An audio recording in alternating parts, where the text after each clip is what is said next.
We should be live. What up, y'all? Happy Monday, we back. What's up, man?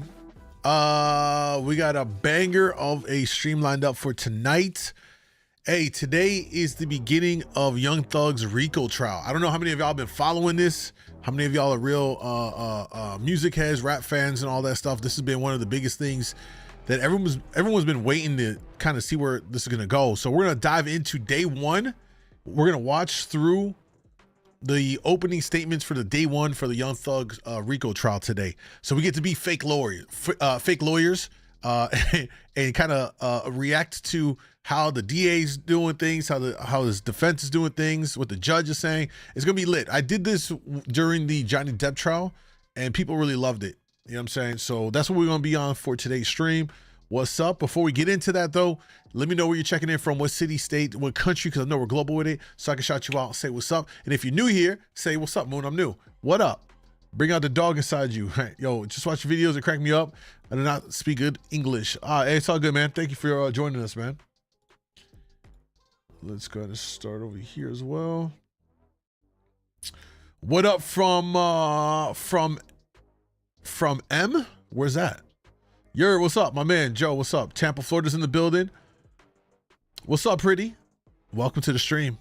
If it's your first time here. Austria, Vienna, Austria's checking in. EMEC, what's up? What's up? West side in the building. Williamsburg, Virginia, 2 up, 2 down. Harlem's in the building, represent. What's up, bro? Shout out to everybody from NYC. Carlos is in the building with us. What's up? Buffalo, New York, here in the UK. What's up, my boy? Are you bald? Yep, keep the bald head shaved. New Big Ant Dallas is in the building. Cali all day. I see that. Phoenix, Arizona. Phoenix, huh? Yo, it's like more and more people I'm like meeting through the internet that are from Phoenix. Like, what do y'all do out there? I'm curious. It's my first time. Hayden, what's up? Thank you for joining me, man. Ohio's in the building. ATL, Georgia is in the house, man. Welcome. My man Justino's checking in. What up? It's been a minute. Good to see you. Frank checking in. What's up? Casey, Missouri. First time here. Love the show. Thank you, Frank. Appreciate that love, bro. Ola Rican, Chicago represent. Lakewood, New Jersey. Tacoma, Washington. South Africa's in the building. What else? Tulsa, Oklahoma, New Jersey in here. Detroit, Michigan, the 313. Shout out to the Midwest fam. What's up from Hawaii? To Shawnee. Hey, what's up, bro? Nike Ray's checking in on that kick side. Hey, real quick, y'all, for the best viewing experience, I'm gonna tell y'all right now, come on over to kick.com djmoondawglive, and if you miss any of my live streams, all the stream highlights, all the best moments, go up on my YouTube channel at djmoondawglive. You can see right above me both of the links, so make sure to follow, sub, and support your boy on those platforms. We're live across IG, TikTok, Kick, and YouTube right now. All right, Nigeria's in the building. How do you get so many people from around the world watching you? You know what, man? It's because I have so many videos that went viral. It's pretty crazy. So it's been it's blessed, man. It's dope to have so many people. You know what I'm saying? Yo, Jack checking in on TikTok. What's up, bro? Love your videos, Jack. Thank you, brother. I appreciate that, man. Is this gonna be funny? This ain't here today's stream, y'all. Here's what you guys understand. I know many of you watch the funny stuff, and I'm gonna keep it a buck. Think of this as like a drug dealer, right? My drug is to get you to laugh. Right? That's the little thing I get you hooked on, the laughter with the funny stuff. And I enjoy it. I think we need more laughs in the world. We need to laugh more. It's good for the soul. I truly believe that. It's good for the soul. Keeps you young, youthful, and it does a lot of benefits in laughter, right? So I put that out as I put that content out to allow people to find it, laugh. And then if they so are inclined to see more of what my content, the more introspective stuff, the ratchet stuff. I have a lot of different sides to me, right? Just like anybody else. You're not just one dimensional, right? Like I like to laugh. Depending on the mood, we might get a little freaky and like talk some adult stuff. We can get in depth into some real life stuff. We can talk about politics sometimes. We can talk about life. I done been through a lot, and so my knowledge base and the things that interest me are across a wide spectrum of things, whether it's music, culture, society, politics, or just funny stuff, like everything. So when you come to a live, it's always going to be a little bit different. And so I think, and I hope that's the stuff that keeps people interested, is that when you pull up, we're gonna get into something. You know what I'm saying? We're gonna get into something. It's gonna be something I hope people find value in and can appreciate. You know what I'm saying? Frank said MoonDawg Global. Yeah, right. It's crazy. I'm here sick, but I'm here. I'm sorry to hear that you're sick, Rican. Hope you feel better. Can you say happy birthday to me? Happy birthday, Jack. King, what's up? Said on God, for real, bro. So that's just a little bit of a vibe. I don't want to, you know, I know people pull up and think immediately we're about to just watch funny videos all day, and that's not always the case. I do that, but every stream is a little bit different. Today, I just think that it's too important in hip hop to not watch the Young Thug trial. So that's what we're gonna do today. It's a long watch. I don't expect many of y'all to be here for the whole thing because it's like well, at least this first part is like 3 hours long. But the thing is that we get to skip through it because this already happened earlier today. So I usually wait until it's done to watch it. That way we can skip through the dead times and get right into like when they talk in the lawyers and the arguments and the objection. Wait, do I have the gavel? Wait, I got it too. Hold up. Where's that? Yeah, there you go. Objection, bitch. So we got the sound effects. We about to get our fake lawyer on. Brooklyn's in the house. What's up? If I missed anybody, I apologize. If you're new here, say what's up so I can say what's up right back to you and welcome you to the stream. All right. With that being said, let's not waste no time, man. By the way, your boy, we got the fresh line in today. We came, fresh on a Monday. It's always important to start the week off fresh, man. It makes you feel better and all of that. Die, what's up? By the way, them joins be hilarious, bro. I appreciate it, bro. I'm glad you guys are laughing. I'll have more to post tomorrow. I didn't post anything today. Today was listen, I'm gonna keep it a buck. Today, doubling up. I was in the gym around 12 or 1. We did back today. Got a good back exercise in. And then later tonight, I'm going back. I'm doubling up. Hey, we gotta get back on track after Thanksgiving. I don't give a fuck. Getting back on track after Thanksgiving. I'll go back on tonight after the streams, late night when no one's at the gym. I like it the best when no one's there. And we'll do biceps, triceps tonight. I will say though, earlier when I went was the first time I've been back in the gym during the daytime. Man, hey yo, hey yo, I don't be gawking at all, right? But I will look and just observe people that are in the gym. Yeah, there was some lookers in there today. I was like, all right, I see y'all. But again, I'm focused on what I'm doing. I just glance like, okay, I peep it, keep it moving. But this was one shorty. She had an easy 55 incher on the goddamn squat machine. It's pretty glorious. Yo, Rengoku, what's up, man? Yo, I love your vid. You always make me laugh. I appreciate that, Angel. Much love, man. Thank you. All right, we ready to do this? All right. I just got out the gym. We did upper chest. Nice. I love chest days. I think all this week I'm going to be focused on burnouts. I really want to come out that joint crawling out of the gym. Like I want to go super hard. I think all this week I'm going to be doubling up. Gym trap is a thirst trap. Yo, it really is. Here's one thing I don't understand though. I don't understand when women go to the gym, every one of them that I walk by, without fault or failure, every time I'm in the gym and I happen to walk across paths with a woman that's in the gym, she got perfume on and all, like, as a man, when I go to the gym, I look like, this is the most times you catch me out looking like a bum because I got raggedy ass sweats on. They're like my workout sweats. Like I'm not trying to wear all this stuff. I ain't gonna go get a Nike fit. I don't give a shit. Like I'm here to work out. I don't care how I look. I don't care what I'm wearing. I just put on some baggy ass hoodie, baggy ass gray sweatpants, of course. That print gonna do that print things. You know what I'm saying? Hey, listen. All I'm saying, fellas, you gotta fight back in the gym. You know what I'm saying? You gotta wear gray sweats and let the print hang out a little bit. You gotta fight fire with fire out there. Okay. Anyway, so I go and look at however I look, and I really don't care. But women be going in there trying to make a fashion statement. They I'm like, yo, you smell too good. And I'm gonna take it even further. I have yet to see in the gym, maybe ever, a woman fully sweating. I've never seen them sweat, bro, in the gym. They'll do their exercises, but I never see a drop of sweat. And I don't understand what that is. Like, you know what I mean? They'll do one set and they'll wait 4 minutes before we're doing this next set and they're chilling on their phone. I'm like, bro, I'm over here pouring sweat. Look like I just finished fucking. You know what I'm saying? Look at my yoga pants, but don't check out my super nice ass MoonDawg. Yeah, exactly. Yeah, no, I don't be doing that staring thing. I be watching other guys breaking their neck, and I'm like, I'm not phased. I done seen plenty of fat asses. I'm not swayed by it. You know what I'm saying? I'm really not. Shout out from Kenya, big fan, bro. Appreciate it, brother. Do you take pre-workout? No, I don't do pre-workouts. I just take my protein drinks. I don't take like a dedicated pre-workout drink. I don't do all that. All right, y'all. Let's jump into this. Today, ladies and gentlemen, is day one of the Young Thug YSL RICO trial.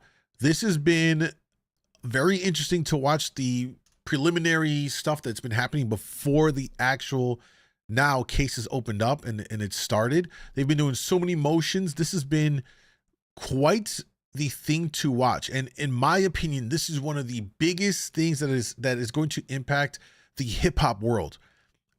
There's been a lot of controversy and talk around the fact that the DA in Atlanta has fought and was granted the ability to use actual song lyrics from Young Thug and some of the other rapper songs as evidence, right?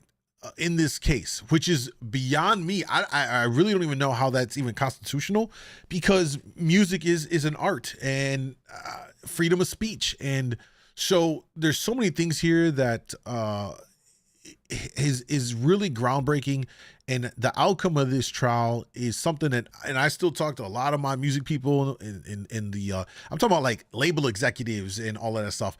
Everyone's paying attention to what's going to happen in this trial, because if they can get away with using song lyrics as evidence, what happens to some of your favorite artists? What happens when I'm just spitballing names here, Nicki or Cardi or Offset or any one of your favorite rappers says a line about I'll drop a body, something.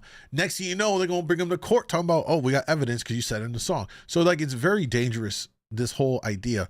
But the RICO trial itself it's really a big deal. So we're gonna start watching it and go through the opening statements here. We're gonna break it down to the best of our fake lawyer abilities, because I'm not a lawyer. But we'll just kind of share our thoughts on how we're thinking and feeling about what's transpiring throughout all of this. So let's jump into it, man. This is from the Law and Crime Trial Network. They'll be broadcasting the entire thing, so you can expect us to go through and watch it daily as this happens. So grab some popcorn, grab a drink, and let's strap up and see what happens here, man. And the good thing is like we get to skip ahead through a lot of this to get right into the good stuff. There's Young Thug. And their audio sucks. They got like one channel of audio. All right. Let's see when this is going to start. All right, here we go. Looks like it starts right here. All right, let's go. Ladies and gentlemen, we're going to go ahead and take roll this morning. We're back on the record in the matter of the state of Georgia versus Khalif Adams et al. In 22 SC 183572. I'm going to just go ahead and take roll for the morning at this point. Mr. Stilwell, Mr. Botts, and Mr. Sharp. Good morning, gentlemen. Good morning. Mr. Williams, Mr. Adams, Mr. Steele, and Ms. Renard, good morning. Hey, what I will say, though, from what I watched in the preliminary stuff with this judge, he seems, to me, very down the middle, which is what you want. He comes across as very fair. He also comes across as that he don't mess around in his court either, which I respect. Because I didn't see some clips before of him kind of going in on the DA and calling out on their BS. You know what I'm saying? So. Good morning. And get started once our juror gets here. Okay? So we're going to be in recess probably until I get some more indication on what our efforts are to locate that juror. So they got a missing juror. You can recess in place at this point, okay? All right. Let me make a couple of announcements while I'm still on record for our folks here in the gallery on embedded media. All right, you are welcome, and we appreciate your the full and free and fair press and the benefits of the First Amendment. I would just ask you respectfully to remind you, and I know you all as seasoned journalists know this, do not take pictures of our jurors. Do not try and intercede or try and talk to them in any way, and that goes for anybody else in this courtroom. The jurors are not to be tried to tamper. Tamper with in any way or try to talk to or anything. I know you all know that, and I know you all won't do that, but just so we kind of are all on the same sheet of music. If you have photographic or other equipment, I'd ask that you put it on your silent mode. Some of you have shutters that I can actually hear, so if you could change the setting on those, that would be great. And the last thing I'd just tell you is just please go ahead and, within the dictates of your Rule 22, please go ahead and just follow that. If you have any questions, you can certainly ask me at the appropriate time, but all of you are welcome.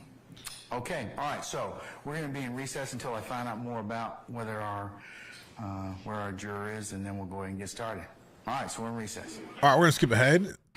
They were missing a juror somehow. Judge lays out some of the basic rules for the courtroom, for the journalists. Pretty simple stuff.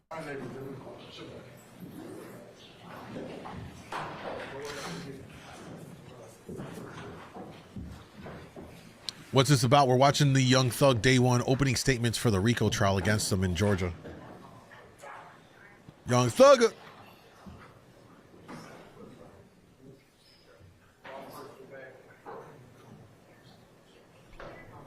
Thug looks like he's gotten a little weight on him. Looks like he got a little bit of a weight. Looks like the jurors are coming in. Yeah, he eating good. Yeah, I seen a little belly on him. He doing good in there, man. He doing good in there. And that's all the lawyers for yo, I like that suit. Yo, this guy's suit right here with the blue and white purple tie. I can't tell what that is. The colors are off. That's a clean suit, bro. That's a clean ass suit. I like that.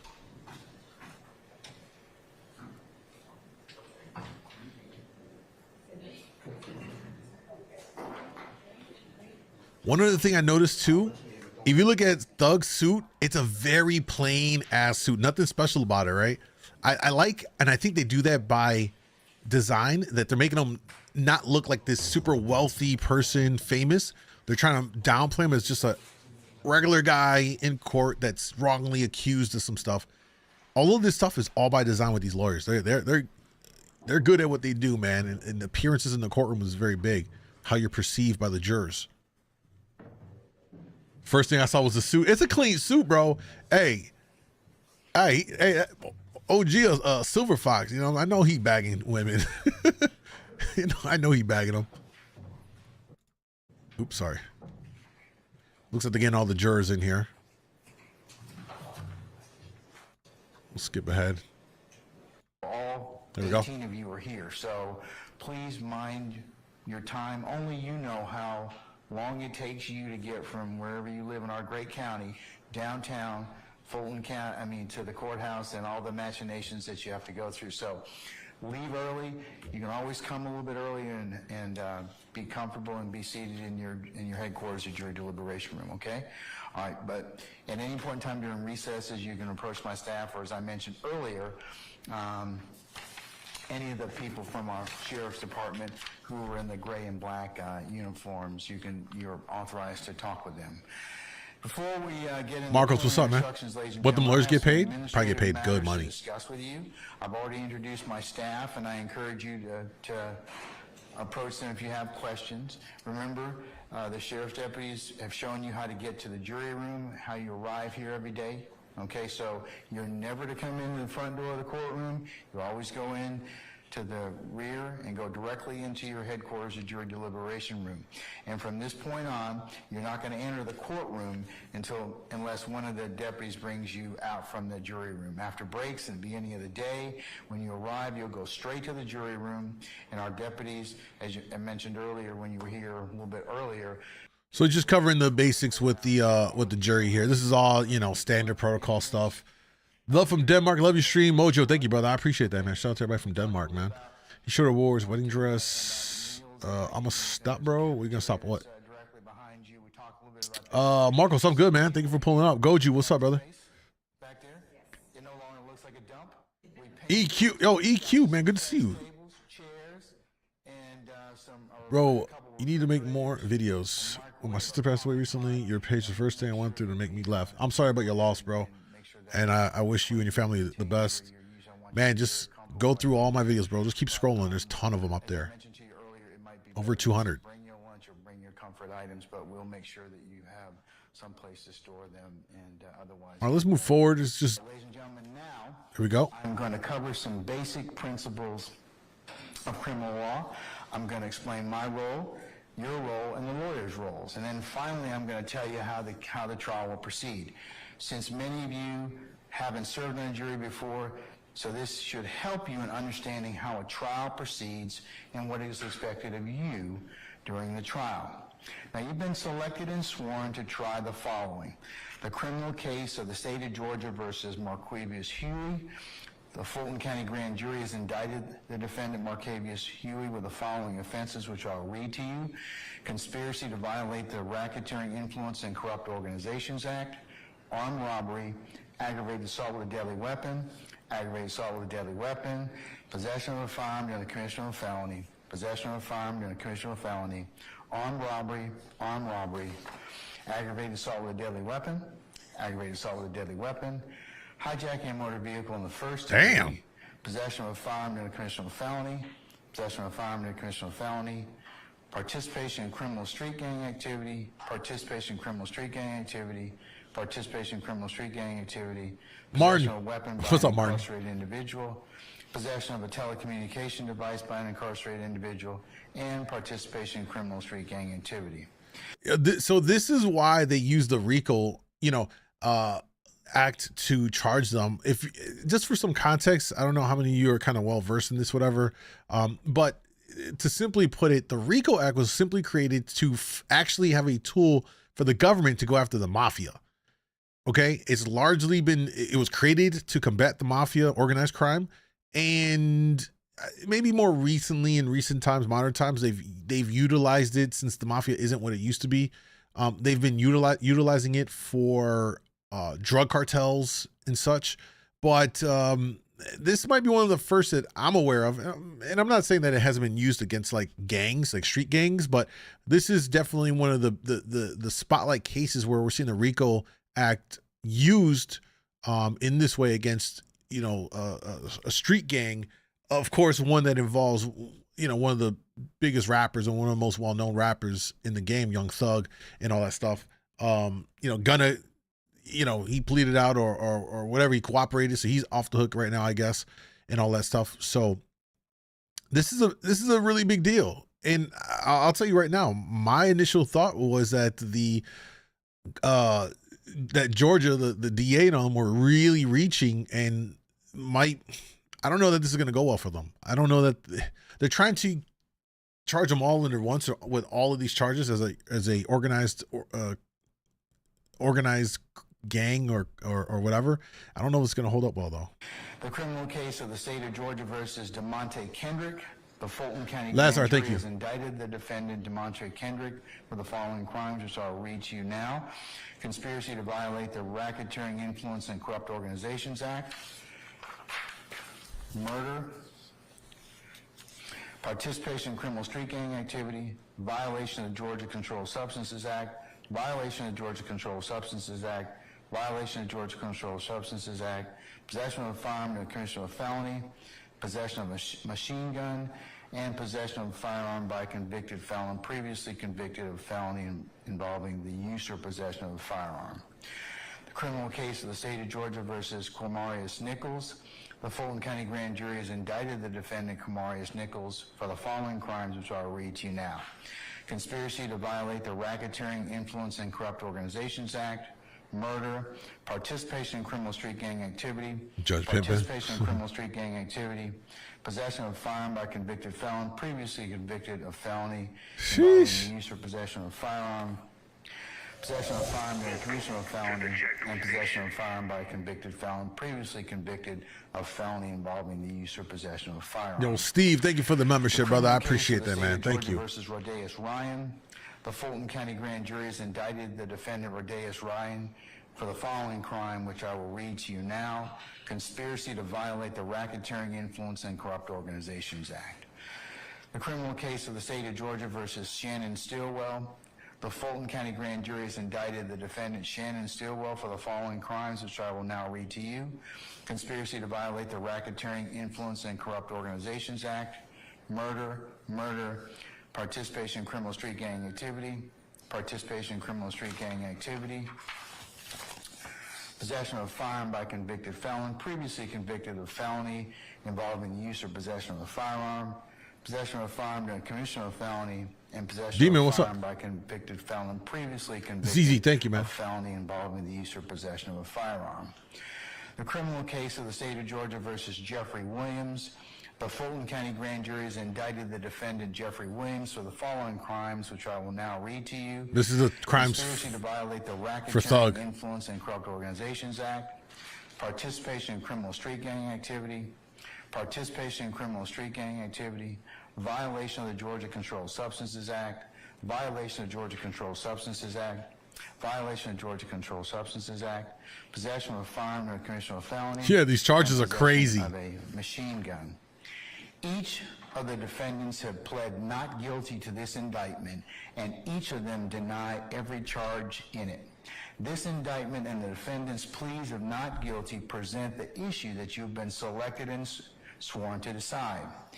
The indictment is the way the defendants are charged with committing crimes that violate the laws of Georgia. The charges in the indictment and the pleas of not guilty are not evidence of guilt, and you may not conclude the defendants are guilty based on the charges or the not guilty pleas. Each of the defendants is presumed to be innocent until proven guilty. Until he is individually proven guilty. The defendants begin the trial with a presumption of innocence in their favor, and this presumption stays with them until it is overcome by the state with evidence that convinces you beyond a reasonable doubt that the defendants are guilty of the crimes charged. You may not convict any one of the defendants of any crime unless each element of the crime is proved beyond a reasonable doubt. The burden of proof is on the state to prove every essential element of the crimes charged. Steve, good to see you, man. Hopefully all is well. Reasonable doubt. Let's go. What's up?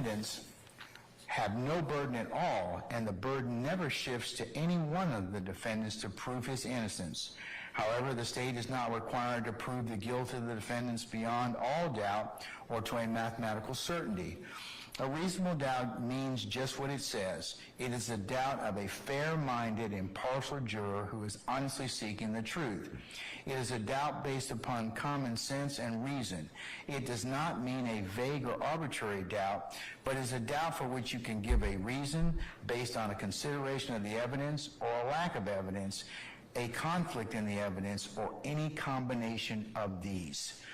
After considering all the facts and circumstances of this case, if your minds are wavering, unsettled, or unsatisfied, then that is a doubt of the law, and you must find the defendants not guilty. Exactly. But if no reasonable doubt exists in your minds about the defendant's guilt, then you may convict the defendants. If the state does not prove the defendant's guilt beyond a reasonable doubt, your duty would be to find the defendants not guilty. Right. My role is to determine the law that applies to this case. Then I will instruct you on the law that you must apply to the facts in reaching a verdict. I'm giving you some of those instructions now. I will give you more detailed instructions at the end of the trial. The jury has a very important role. You must decide the facts of the case from the evidence presented and then apply the law that I give you to those facts. Evidence is how a fact is proved or disproved. Evidence can be either testimonial or exhibits. Testimony is what you'll hear from people who take the witness stand right here and swear to tell the truth. However, the questions the lawyers ask the witnesses are not evidence. Exhibits are documents, photographs, and other physical items that are admitted during trial. The object of this trial is to discover the truth. During the trial, I will admit evidence according to the rules of evidence. Those rules are designed to aid in discovering the truth by making sure that you consider only the best and highest evidence. The lawyers are advocates for their clients, and they have the duty to represent their clients to the best of their ability. They must follow the rules of law, trial procedure, and evidence during the trial. They may make motions or objections if they believe that any rule is not being followed. Remember, what the lawyers say in making or responding to objections is not evidence. I will admit or exclude evidence according to the rules. If the lawyers make an objection and I overrule it, that means the evidence is admitted and you may consider it. On the other hand, if I sustain an objection, this means the evidence is excluded. So he's giving them the rundown so they understand what they need to do, how they need to interpret stuff, all the basics right here, which is super, super important. I don't know how many of you have ever sat on a jury duty.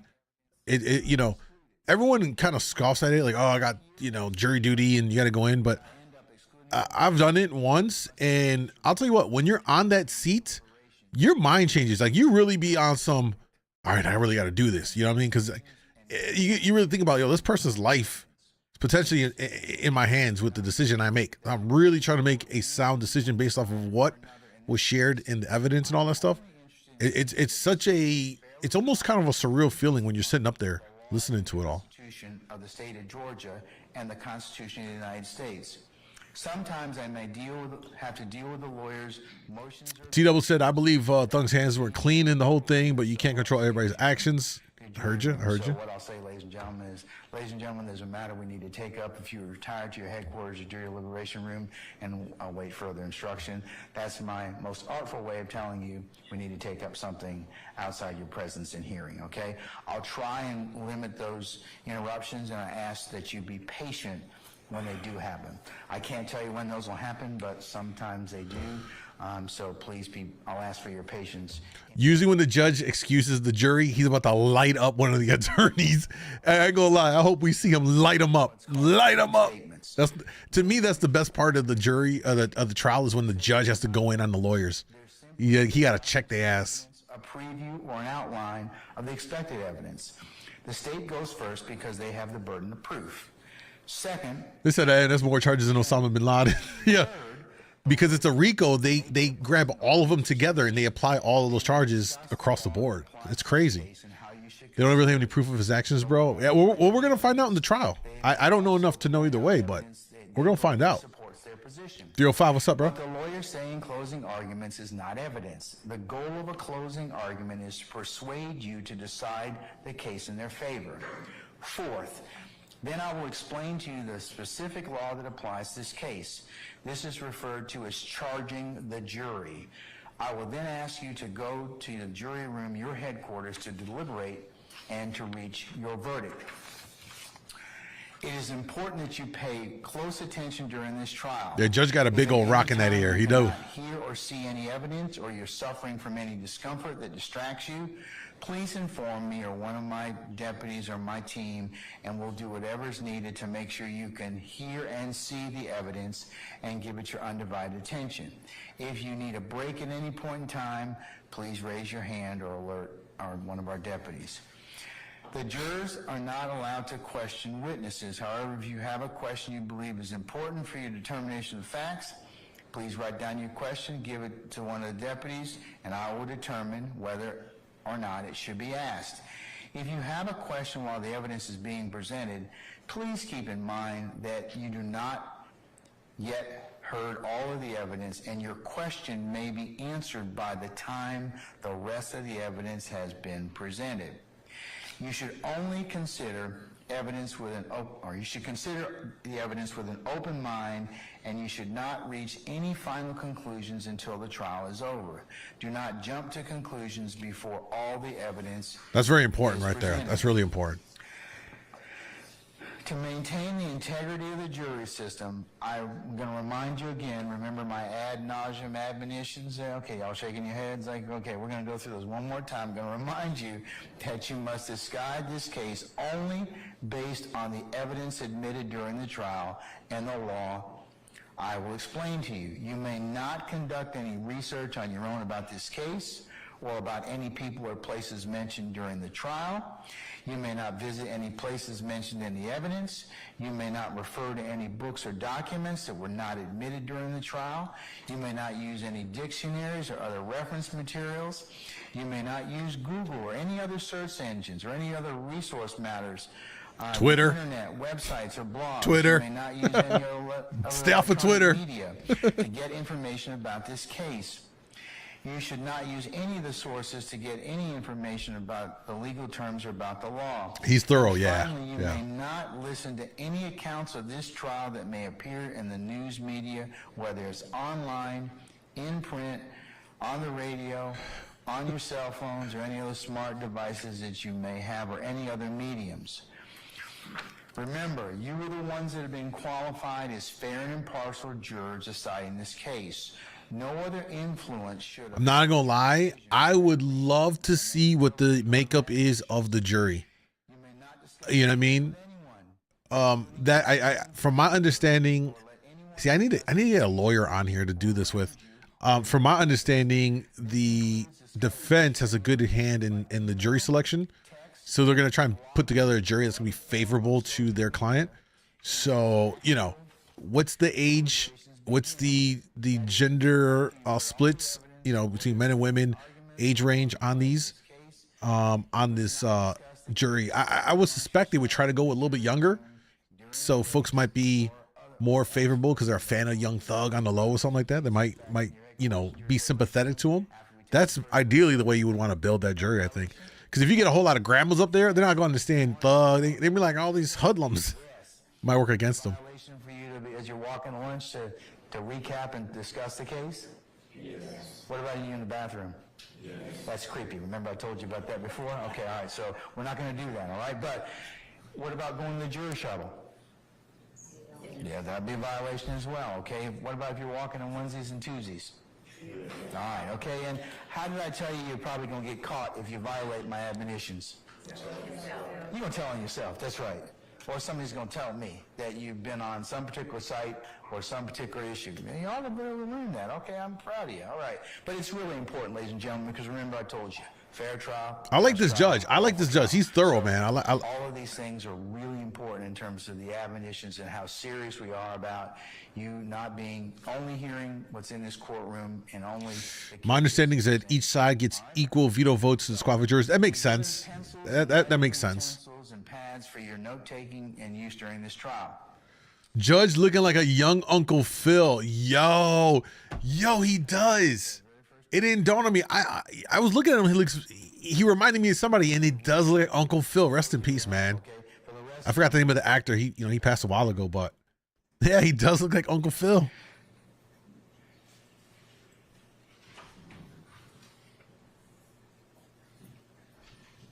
Guys, if you're just pulling up to the stream, this is day one of the Young Thug RICO trial in Atlanta, or down in Georgia, rather.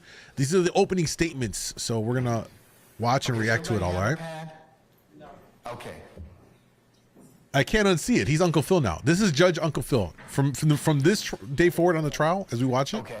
All right. Who else doesn't have a pad? More pads, so if you get, when you were in the courtroom, they'll be collected by the court and destroyed. I would ask the court. All right. So you hear the bell? That's Jack. All right. Let's skip ahead. Here we go.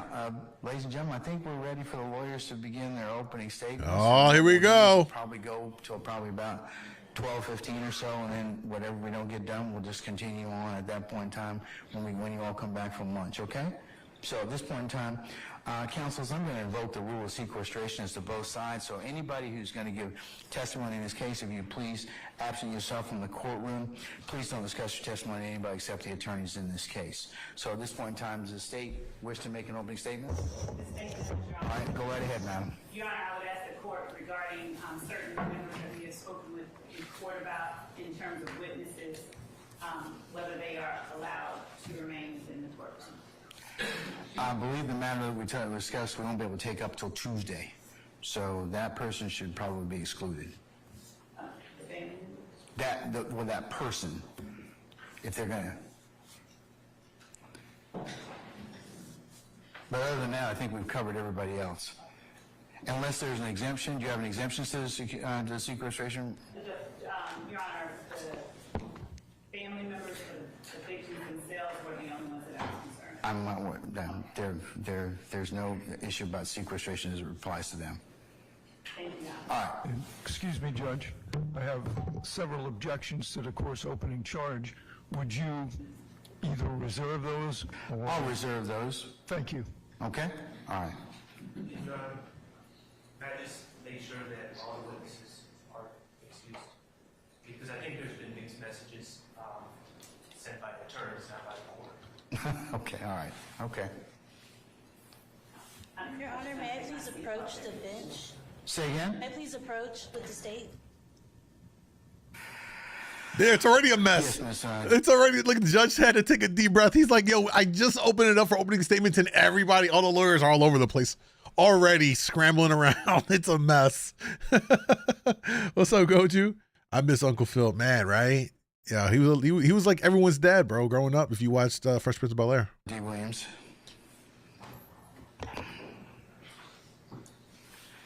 For those of you that wish to listen in, you can go ahead and do so.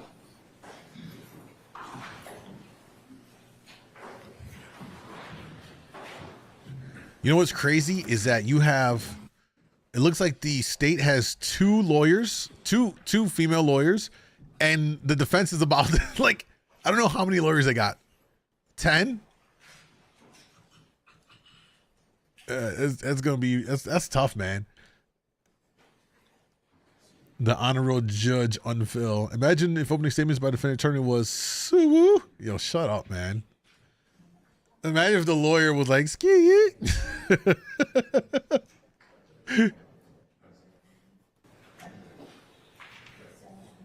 All right, it doesn't look like we're able to hear what they're talking about.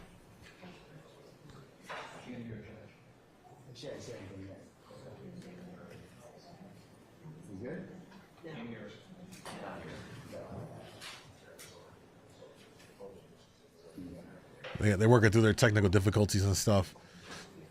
Shout out Carl Winslow too. Definitely TV dad. Yeah, he's another one. Yeah, there was quite a few, man. There was quite a few in that era. What was that, the 90s? Those were the 90s era.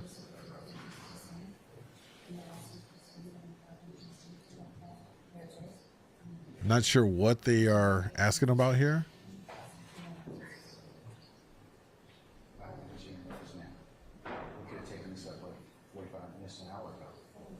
Uh-oh. Judge ain't happy. He's like, you could have handled this 45 minutes ago.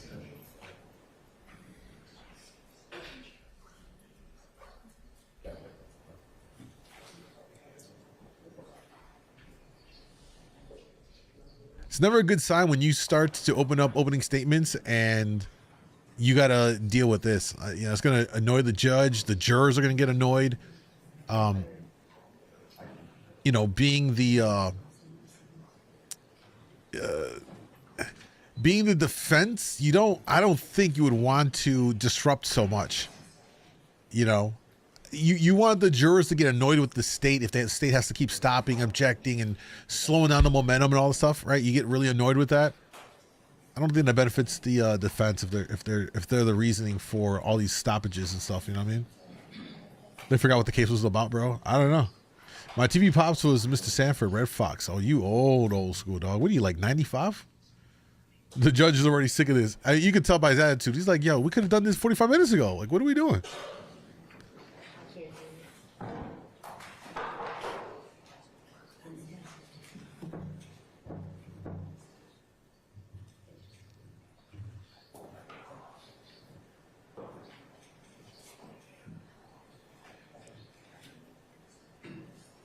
So the lawyer on the right is Thug's primary lawyer, I believe, and everything I've seen from him on the preliminary trial stuff, he's really sharp. He's a really sharp guy, and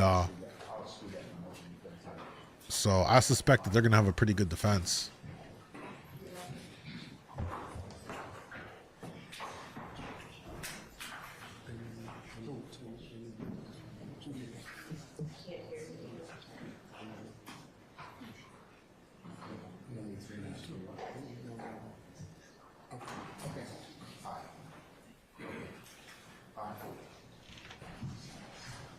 They can't unsee Uncle Phil.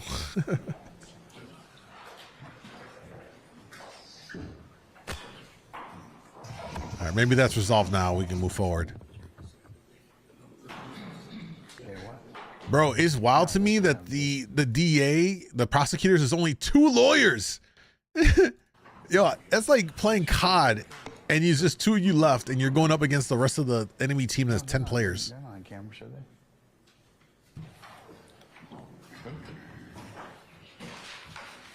Then cut the camera off. Tell B to cut that camera off. Okay. Which camera is it? Witness. Witness.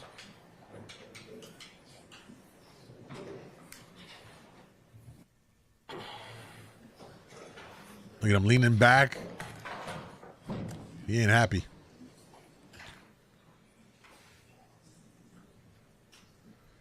Judge is not happy. All right, let's skip forward. The good thing is we can skip ahead. Your Honor, given that I have provided certain things, I just want to make sure that I comply with the Yeah, we could have taken that thing up an hour earlier, but I'll take that issue up later. You want to chew him out later on? Yeah. You can't be wasting the court's time, man. Bad look. Bad look.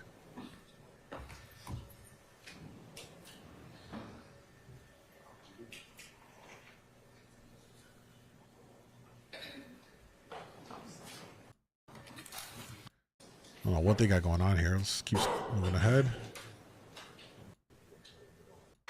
All right, I think we're finally going to move ahead and start. Let's see. Up first, the prosecution. Judge checking his DMs, probably.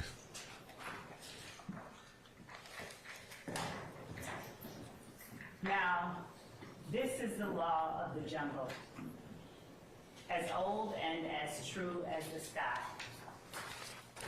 And the wolf that shall keep it may prosper, but the wolf that shall break it must die. As the creeper that girdles the tree trunk, What the fuck? the law running forward and back. For the strength of the pack is the wolf, and the strength of the wolf is the pack. Wait a minute. Was that a Jungle Book line? Wait, is my memory, is that a Jungle Book line? Or am I tweaking? And why would you open up with some, see, if I'm a lawyer, I'm going to just be very direct and not use all these analogies and all this stuff. Already in the first 10 seconds, I'm scratching my head like, what are you talking about? Can you just say what you really mean here? What? Already. What? Thank you so much, ladies and gentlemen, for being patient.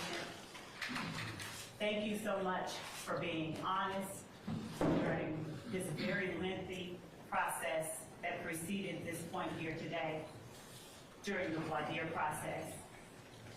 I appreciate you all.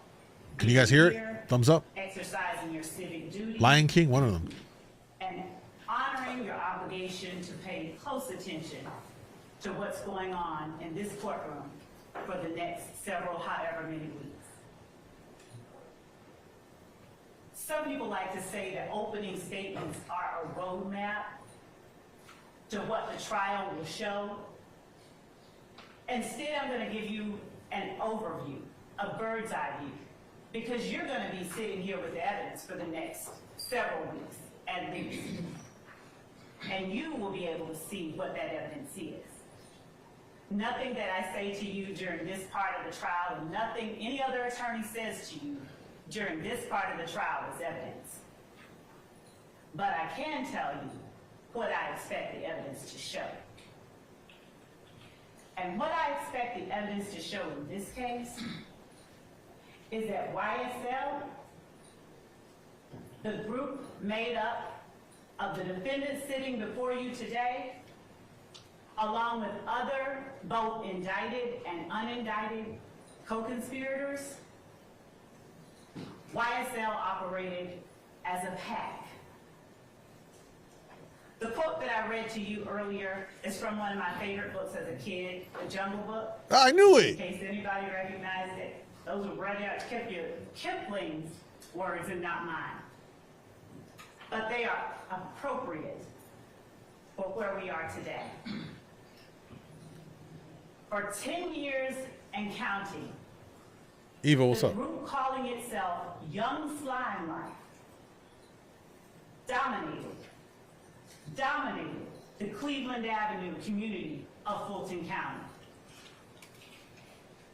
They created a crater in the middle of Fulton County's Cleveland Avenue community that sucked in the youth, the innocence, and even the lives of some of its youngest members. She painted the picture. Now, the evidence is going to show that this group started out as a group called Rock Crew. And Rock Crew stands for Raised on Cleveland. The evidence is going to show you that Rock Crew, in fact, is a criminal street gang. It's not the kind y'all are used to. If you're more familiar with the national gangs, such as the Bloods and the Crips that operate in LA or in Chicago. We don't got Bloods or Crips in Chicago. What are you talking about? We got GDs, Vice Lords. Like, it just be saying anything, man. We crazy. We do not have Bloods and Crips in Chicago, man. What the hell? But make no mistake about it, Rock Crew is and was a gang. It consisted of 3 or more members with common identifiers, signs, colors, linguistic choices. Linguistic That choices. committed crimes on behalf of and in furtherance of Rock Crew itself. That particular organization aligned itself 305, shut under up. an umbrella of a larger, more traditional street gang called Sex, Money, Murder, Bloods. They adopted the nomenclature. They would do things like replace C's in words with the letter B, because traditionally Crips and Bloods were not aligned with one another. So Cleveland Avenue became Believeland. She said it. I didn't know she was going to say Some of you it. may have indicated during voir dire you've heard or are familiar with the Cleveland Avenue area. All she got to do now is say Brazy. Maybe you've even Please. heard of Cleveland Avenue Day. The evidence will show that this is where that comes from. The evidence will also show that sometime in 2012 or thereabouts, an internal rift or divide occurred among the members of Rock Crew. Now, the defendant, Jeffrey Williams, seated back there yawning right now, Jeffrey is Young Thug, by the way, y'all. he was an original member of Rock Crew. And the kind of crimes that Rock Crew did consisted of smash and grab burglaries, stealing ATM machines, things of that nature. When Rock Crew split up, YSL, or Young Slime Life, was formed. And the defendant, Jeffrey Williams, was its proclaimed leader. Young Slime Life came about and consisted of 3 or more people when it began. 3 or more people who were willing to and who did commit criminal street gang activity, that is crimes, that were intended to further the purposes and advance the directives of YSL itself. Now, there will be no evidence of a written contract or anything like that. You won't see bylaws of YSL. Imagine. Because this was a group of people associated in fact. Yeah, imagine the gangs got secretary. They've got the minutes logged and all that stuff. Of course, they don't got documentation. What are you talking about? Use common identifiers, common names, common colors, common symbols to communicate with one another and to express themselves to the rest of the world. So YSL as the evidence will show, they didn't move individually. The members and associates of YSL, they moved like a pack, with the defendant Jeffrey Williams as its head.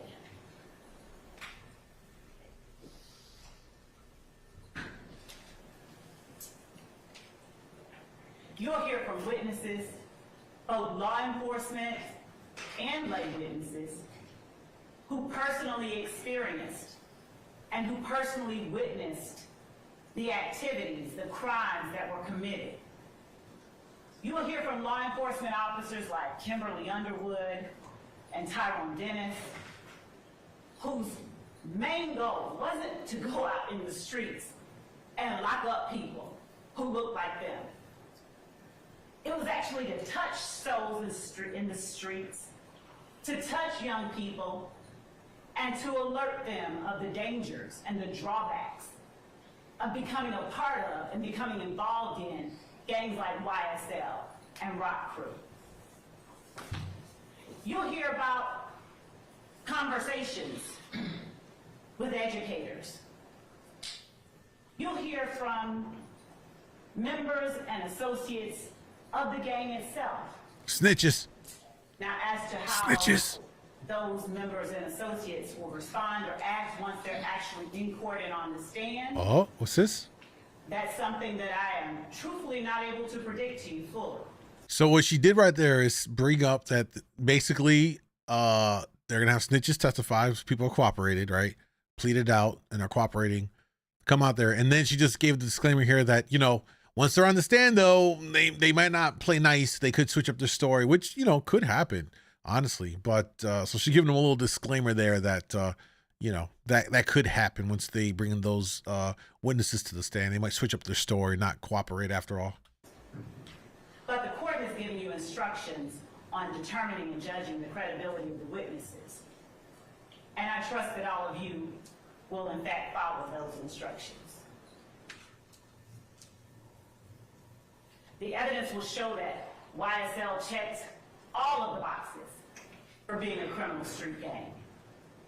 As I stated earlier, they are 3 or more people associated in fact. Their members commit crimes on behalf of the gang. They commit crimes such as armed robbery, hijacking, motor vehicle theft, theft by receiving, stolen firearms, so many stolen firearms, possession of a machine gun, and narcotic sales. And last but certainly not least, murder. What you will not hear any evidence of What? is that the defendants were not involved in a criminal street gang. What? You will not hear any evidence that they did not commit crimes on behalf of YSL. Yo, I don't know that you can really like say that. That's kind of a wild statement to say. If I'm understanding what she's saying here, she's trying to say that you're not going to see anything that's going to disprove that they're, yeah, that's kind of crazy for her to say that. That's crazy for her to say that. That could backfire. And as I stated to you earlier, what I'm saying to you now, this is not. Let me object to that statement, please, as burden shifting. Object basis? Burden shifting, and under Parker I versus knew the it. state at 277. Why don't we take that up and 39. I'll note your objection. I'm sustaining the objection. Why don't you rephrase, madam?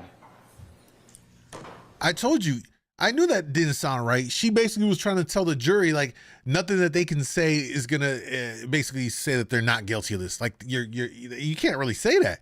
Goddamn, I'm not even a lawyer, and I know some of this stuff. You know what I mean? That's crazy that came out of her mouth.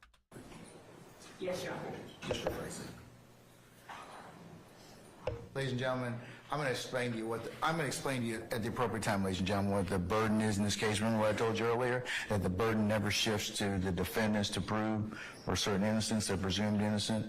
And it's only until you hear evidence that you decide is sufficient and I'll instruct you on how you're supposed to do that at a later point in time, okay? All right. So that's what it was. She burden shifted, and yeah, that's crazy. That alone would probably give the defense, if they were to be convicted, grounds to file an appeal and potentially get that overturned. That's wild, bro. And from my understanding, can anybody double check? Is she the actual DA? Who's the DA in Georgia? I don't know, but I think she's high up on that, high up in there on the prosecution or whatever. The evidence will show that YSL did not adhere and does not adhere to all of Watch it be a mistrial? That's early. It's too early to tell, but. And the fact that YSL does not mirror all the customs of a criminal street gang, the evidence will show makes it no less a criminal street gang. The defendants on trial here today have, through their actions, displayed not only their allegiance, their alliance with one another and with the gang itself. Through their actions, they have displayed an unspoken agreement to participate in that gang through a pattern of illegal activity. Family Tafa Willis. Look her up. Is that her? Monica, can you confirm? Is that her?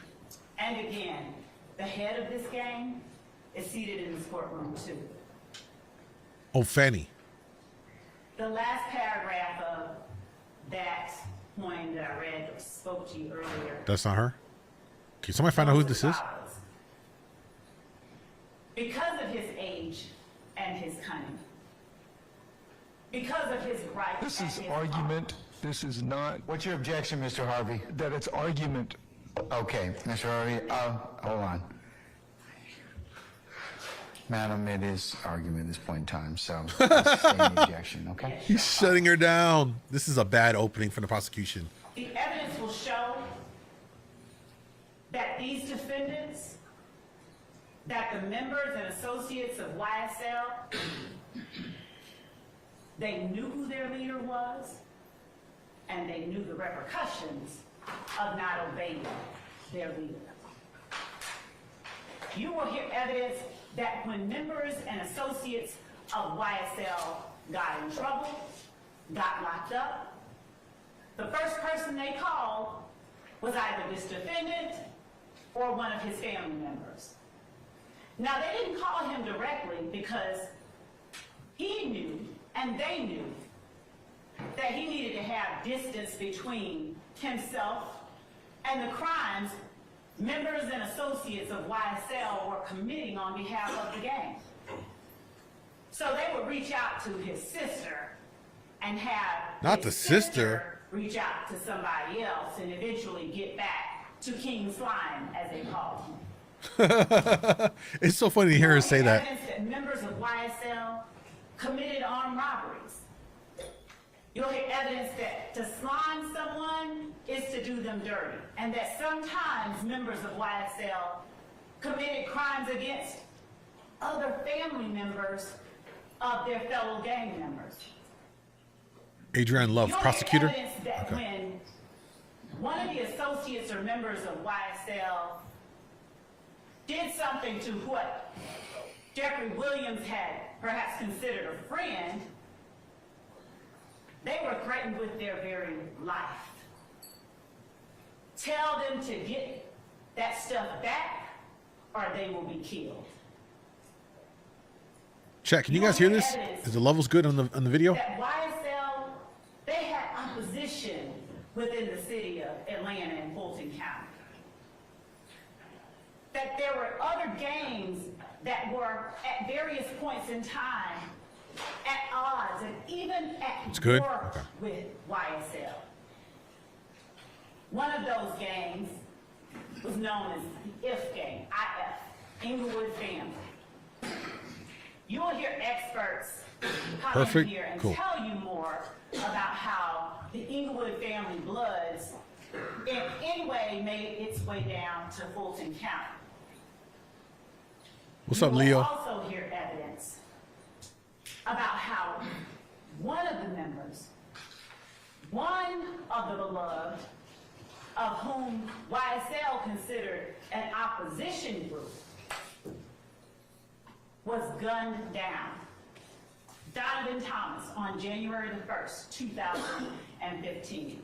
January the 10th, my apologies, 2015. Gunned down. Openly and notoriously. Leo said on chat, representing someone with money on serious charges like this, lawyers are getting, oh, they're absolutely getting paid. Absolutely getting paid. Absolutely. Because the evidence will show that part of the reasons that criminal street gangs operate the way that they do. Well, Thug's lawyer for sure. To establish dominance, and to establish control, and to establish fear. You're going to hear that this gang stole at least 3 lives from this community over the last 10 years. Hold up. Somebody in my IG chat, Jack said, her name is Adrian Love. She was the DA for my murder trial in 2011. Dog, you was on a murder trial? What are you doing in my chat? I'm joking, man. Holy shit, that's wild. At least 3 that are referenced in this indictment. She made me fall asleep. You'll find that as a result of this gang's activities, You know, it is what it is. a young woman who had nothing to do with either YSL or any of their opposition was gunned down by people trying to get back at YSL for what they did. You'll hear evidence that after the murder of Donovan Thomas, no less than 50 shootings occurred over the course of the next several months. You'll hear evidence that hundreds of bullets were fired into cars, into homes, and into people as a result of the rift Young's Limelight had with other people in the community. So what are they accused of, and what are you here for today? The judge read the 4-hour-long indictment to you 12 months ago. He didn't read it to you again today, but he generally gave you what each defendant is being charged with and what the state has the burden of proving beyond a reasonable doubt as it relates to each defendant. But just to broadly touch on those, the crimes that the state will be proving to you over the next several weeks. Wait, is he on IG Live from the pen? Conspiracy to violate. Why'd you say that? Yeah, Serena said, yo, is he live on IG? Is he on IG Live from the pen? I don't think he is. Hey, yo, Jack, can you confirm whether or not you're locked up currently watching live of your former prosecutor? Oh, y'all are wild. I hate y'all. The Racketeer Influence and Corrupt Organizations Act. That is an absolute mouthful. So we'll just say RICO. There's no substantive allegation of RICO violations here. And by that I mean there's a difference. Here the state is alleging that these defendants, they had an... Hold on, we got a response from Jack on IG Live. He said, nah, shawty, I beat my murder trial. I'm at the house with the wife and kids right now. Hey, man, congratulations, dog. Congratulations right there.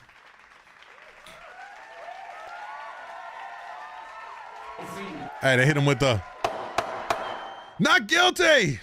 Unspoken, but no less an agreement to obtain property, things of value, cell phones, cars, stolen guns, through a pattern of... Yo, wait, I'm sorry. Yo, 305 said, oh shit, he loose? Let me not tell these jokes. Hey, yo, leave him alone, man. Hey, you're innocent until proven guilty. All right, clearly the jury found him not guilty. He didn't do it. Y'all are trolls, man. You doing anything on Kick after this? Yeah, we'll be live on Kick. Doing something. It's sort of like if 2 people said, okay, you know what, we're going to go toilet paper our dean of admissions You're never house. getting a follow up to the Murotro comment. And they sat there thinking and talking about it, and someone overheard them and reported them to the police. And the police came and said, okay, I'm gonna arrest you all for conspiracy, for planning to go and do this. Serena said, "Congrats to Jack. Congrats, The Jack." evidence will show that it's not enough that they were planning to do it. Somebody has to do at least one thing in order for those two people to be found guilty of conspiracy. So say one of you goes and says, let me go get the toilet paper now. Then y'all are in trouble. That's what we have here, and that's what the evidence is going to show. There was an agreement among the members of YSL to obtain property and things of value through a pattern of illegal activity. And it is their actions over the course of the last 10 years. It did not stop, by the way, in 2015. It didn't stop at all. It continued up through and even into 2023, after this case was indicted, as the evidence will show. But their actions are what the state will be looking to you to evaluate and determine, does this action show that they're agreeing to participate in this organization, this enterprise, through racketeering activity? You'll see evidence, as I stated, of not just drug sales, trap houses, drug houses. Live, what's up, bro? Whole houses out of which I appreciate that, man. drug sales were conducted, where they held long-arm guns by the door, where they stood ready to act on command if either one of their number called.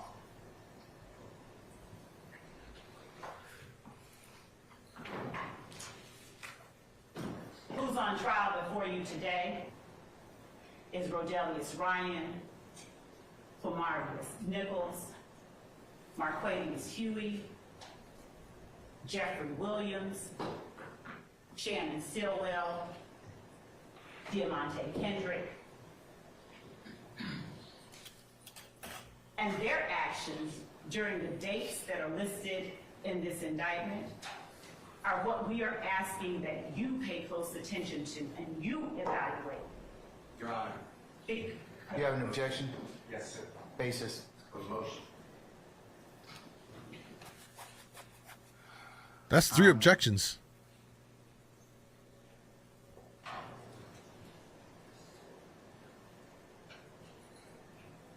All right. Ladies and gentlemen, this is one of our breaks. I'm going to need to probably ask you to retire to your headquarters at your deliberation. Oh, that's not good. And we'll call you back in just a minute, okay, when we finish up our business, all right? Hey, this is not good that during the opening statement, the judge has to excuse the jury so he can straighten some stuff out. That's 3 total objections the defense made throughout the opening statement of the prosecutor. This is not good. This is not good. They're actually kind of wild. Actually kind of wild. Admonitions, ladies and gentlemen. Actually kind of wild that you are giving your opening statement and you can't even get through it without getting called out 3 times. At least one of which, for sure, was a real L, which is her shifting the blame over. It looks like he's gonna have to resolve whatever he asked, and I missed what he objected under the grounds. We're about to hear it here in a second. Real quick, for anybody that pulls up into the stream, y'all, if people are asking what are we doing, if you guys in chat can let them know, that way I'm trying not to talk too much over the commentary so we can hear what they're saying with their opening statements. And also make sure to come on over to watch right now on kick.com djmoondawglive for the higher quality stream and all of that stuff. And we are going to be killing the IG and the TikTok here shortly. We're going to continue it only on my Kick and my YouTube channel. So yeah. Right now, this is the prosecutor. Yo, chat, remind me of the prosecutor's name right here that's doing the opening statement. She fumbling hard, man. Our jury has left us. Let's see what the judge has to say about this.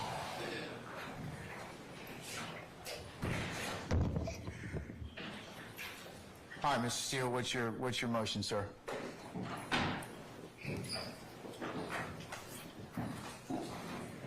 Good morning again, Your Honor. Your Honor, last week, 2 weeks, 3 weeks ago, you ordered the parties to share all of their displays in opening statement to the others so we don't have to have these interruptions. I did that. The state shared with me 4 attachments. That's all they had. That's what I got.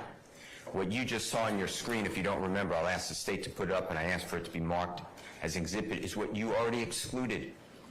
It states that Mr. Ryan was convicted of murder, and I represent the co-defendant who's not on trial on the appeal. How did that not get sent to me so I could bring it to this honorable court's attention, 1? And 2, how do we just violate court orders? So, yes, I have a serious motion for a mistrial because it's intentional misconduct. Ooh. That's my motion. Oh, And my. I like the, Oh, yo, he dropped the mistrial grounds.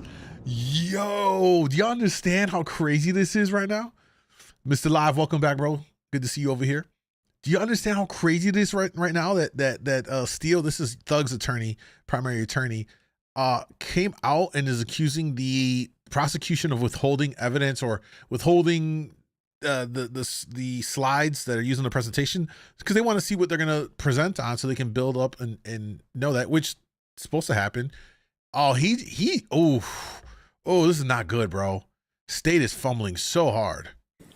screenshot to be captured for Mr. Weaver to put in the record. I'll admit it is next court exhibit in order of the state's presentation anyway, so. All right, so that'll be court 1 for purposes of the trial. So, Ms. Love, what's your response to Mr. Steele's assertion about Mr. Ryan?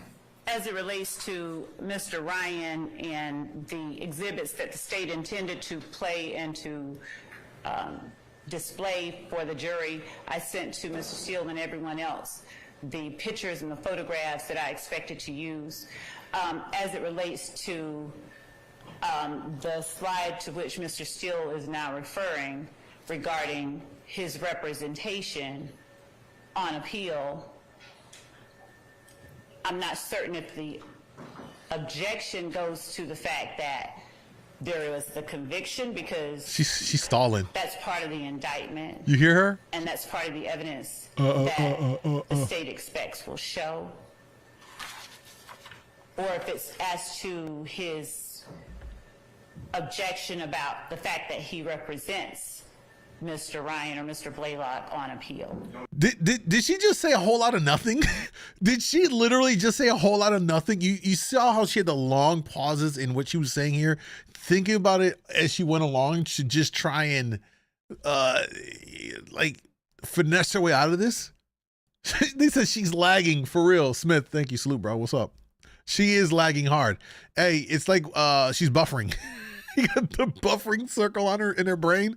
Does it go to whether or not the defense and their witness this is not good, man. This is not good. She's wasting time, all of that. Has nothing to do with the objection. Yeah, he's just all over the place, man. Represent Mr. Ryan. Mr. Blaylock, man. Excuse me. I would never said this ever. That's it. Okay, what's your objection based upon, Mr. Steele? Objection based upon, I argued this before this honorable court. You argued the prosecution that before they ever mentioned my name, you granted this motion. That I did. You brought him up to this honorable court outside the presence He's of pissed. everybody. We're an open statement. I am lied to. I am saying that. I am lied to. I don't know if anyone else got that exhibit. I did not get that exhibit. And I'm seeing everyone say shaking no. And now it goes against the court's order. We are bound, duty bound to follow this honorable court's order. I'm going to join in the objection on behalf of Mr. Steele. Let me see the... I can put it back up, Yes, Judge. ma'am. And Your Honor, while I am putting that back up, I will state in my place that initially when there was the objection from Mr. Steele, I didn't have a clue what it was about because I didn't mention his name and didn't intend to mention his name. As I looked at the screen, I saw that part of his name was on the screen for the most part. But I mentioned that, I ruled upon that last week. You just hold the L. Big. That we were not, I would take it as it came in this case, and if the evidence got to that point, then I would deal with it accordingly. Yes, Your Honor. So, And Your Honor, as to Mr. Steele's motion, as I'm pulling this up, the state would vehemently object to a mistrial and ask for a curative instruction and a reminder to the court, to the jury, that nothing that the lawyers say is evidence in this case. This is not at all the type of thing that She's just spit it out. rises to the level of mandating a mistrial. Certainly not. It just isn't. What? Yo, what the fuck kind of woman logic was that shit I just witnessed right there, bro? What was that? Did you hear her at the end? She says, it's just not. Like, what? What? Are you kidding me? In no world would this ever fly. Yo, Jack, welcome to the other side, bro. Hey, y'all, there's Jack, the one who beat his murder case. He's in the Kick Chat. Welcome him to the channel and all of that. Guys, what? Wait, Kathy, don't kill me. All right, I said woman logic. I'm sorry. That was a little extra. Maybe it was just her personal logic. I'm sorry. I take it back. It wasn't woman logic. But she just gave up and was just like, just because it's not. Like, who says that? A 3-year-old? A 3-year-old said something like that. I can't believe let me run that back a little bit. Listen to her just trying to fumble around why this doesn't rise to the level of a mistrial. And then at the end, she's just like, just because it doesn't. And Your Honor, as to Mr. Steele's motion, as I'm pulling this up, the state would vehemently object to a mistrial and ask for a curative instruction and a reminder to the court, to the jury, that nothing that the lawyers say is evidence in this case. This is not at all the type of thing that rises to the level of mandating a mistrial. Certainly not. It just isn't. I have you can't make this up. Just the slide. well, now I have it now. I'm about to share. Court won for purposes of the motion for mistrial. let me tell y'all something. I'm convinced that a lot of these prosecutors don't go to trial enough because they're so used to cutting deals just to, like, no lawyer wants to lose in court. It doesn't really bode well for them in their careers, right? Especially if they have like political aspirations and all that stuff. Like, you want to win, whether you're going to stay and climb up and you're going to take the law and go up the political route, or if you're going to, a lot will start in prosecutor, all of that, and then they'll go into the criminal side and bank that way because they learn the system from the inside, which is a smart thing, right? None of these lawyers want to lose, so I tend to think that a lot of them will avoid going to trial if they can just get somebody convicted off of a deal. Cutting a deal saves me time. I can move on to the next case. You're going to do time. It looks good because it looks good, right? Some of these motherfuckers is just not equipped to go to trial and litigate in a trial because they're so used to just cutting deals and people just giving, giving in and just saying, fine, I'll take the 1 year versus the risk of going to jail for 5. That happens a lot. And a lot of people are not in the position where they have the good lawyers that would tell them like, oh, we're going to fight this. You're not going to do 5 years. No way. They get a public defender. Public defender might be like, well, yeah, it's a good deal. Like, bro, are you in bed with these guys? Like, what? So a lot of people will just take the deal, go do a year or whatever it is versus the risk of going for longer.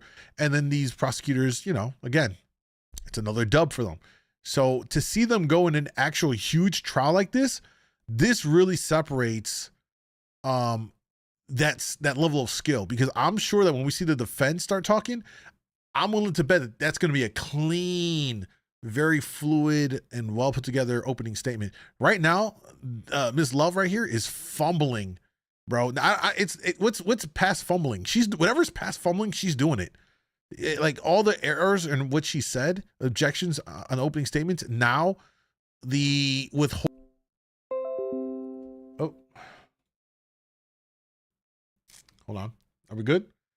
And then there was the prosecutor withholding slides that the defense was supposed to get, and that the judge already ruled on, needed the information that was on the slide, shouldn't have been there in the first place. So they have every right to be like, yo, this is a mistrial. Y'all already messing up and we just started.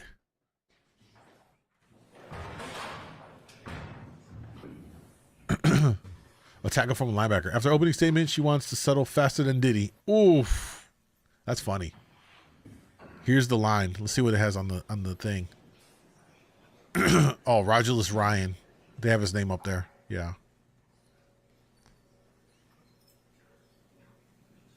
Now I'm not sure why the defense is adamant about not including this. I think the lawyer said that he represents this guy as well, and his case is still pending. So maybe he doesn't want this to interfere with that trial and that situation, you know.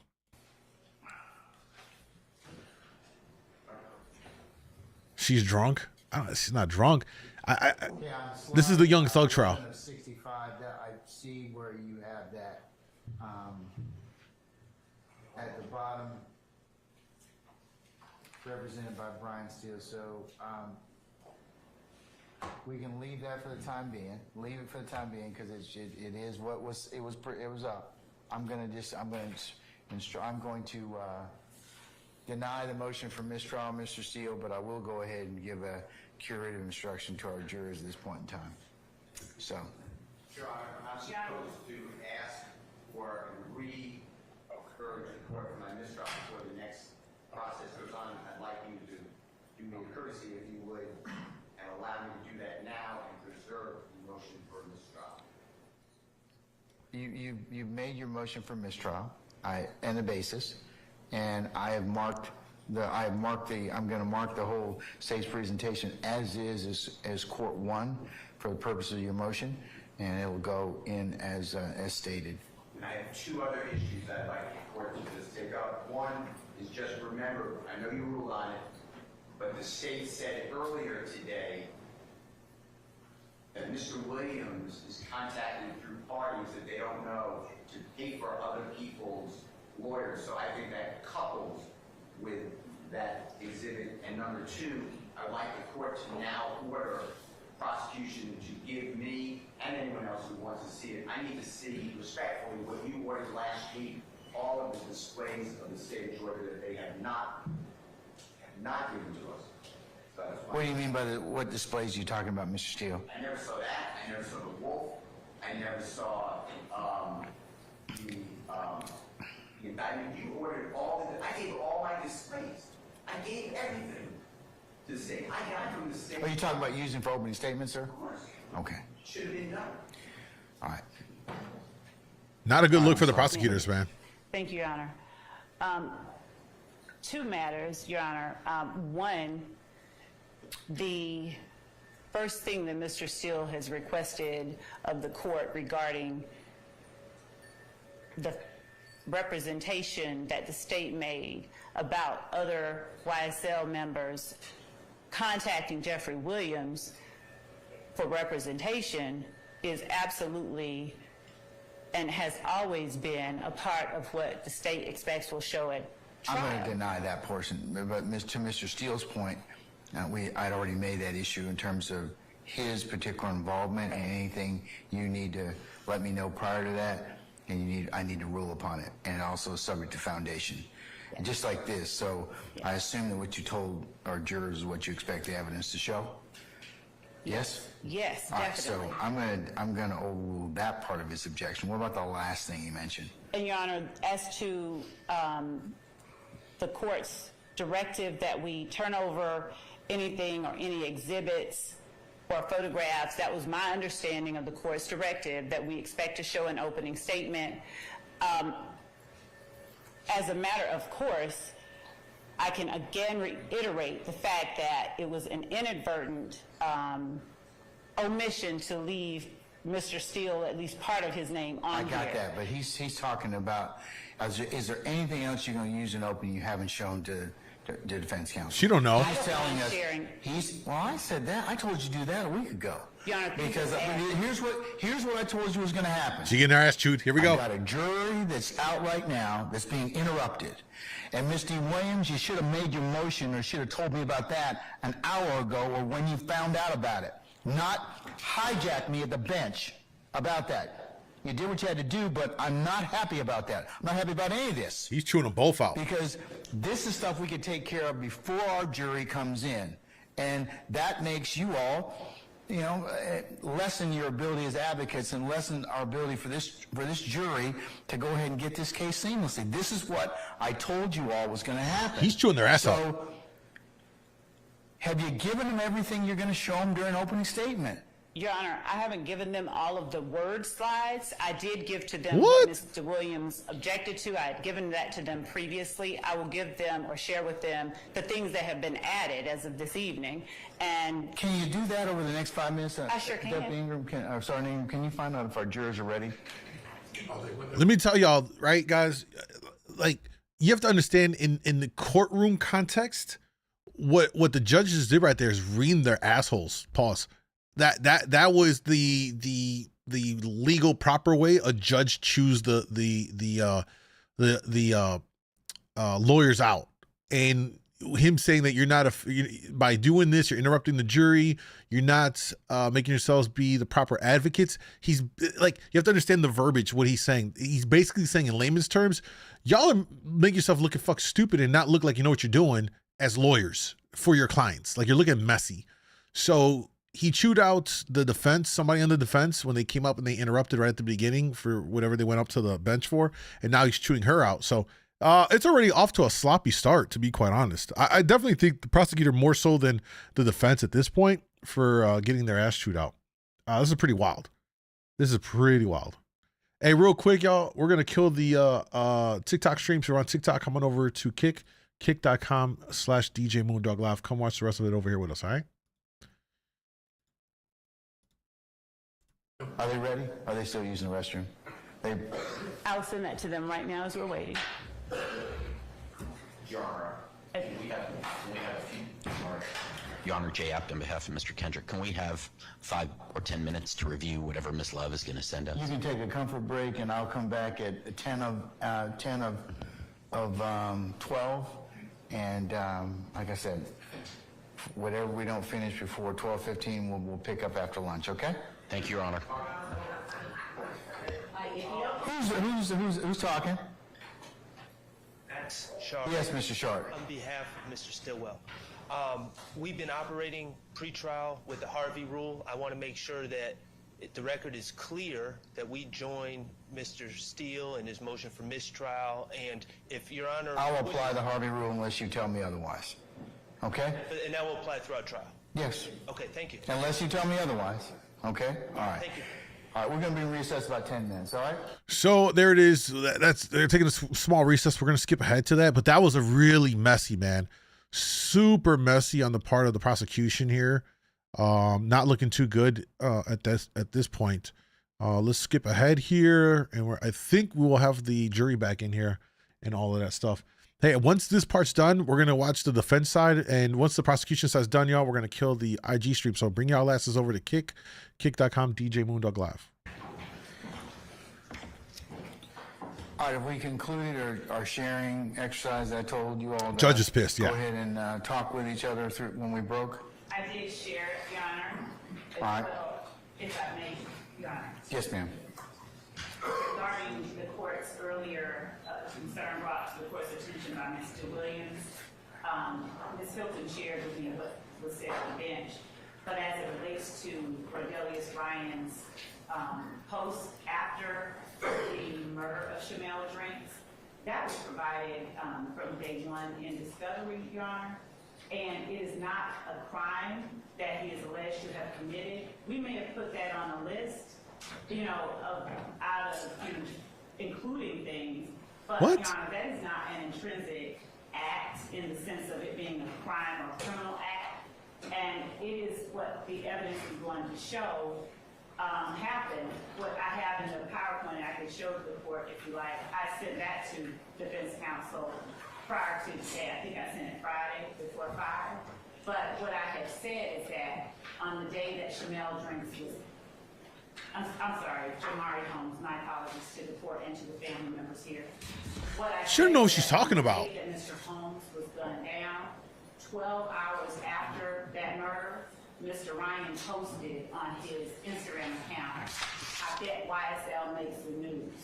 And what I endeavored to say to the jury, that the evidence will show is just that, that they were advertising and representing and boasting on behalf of the gang itself immediately after the murder occurred. And these are elements that the court, I believe, will hear from detectives and evidence.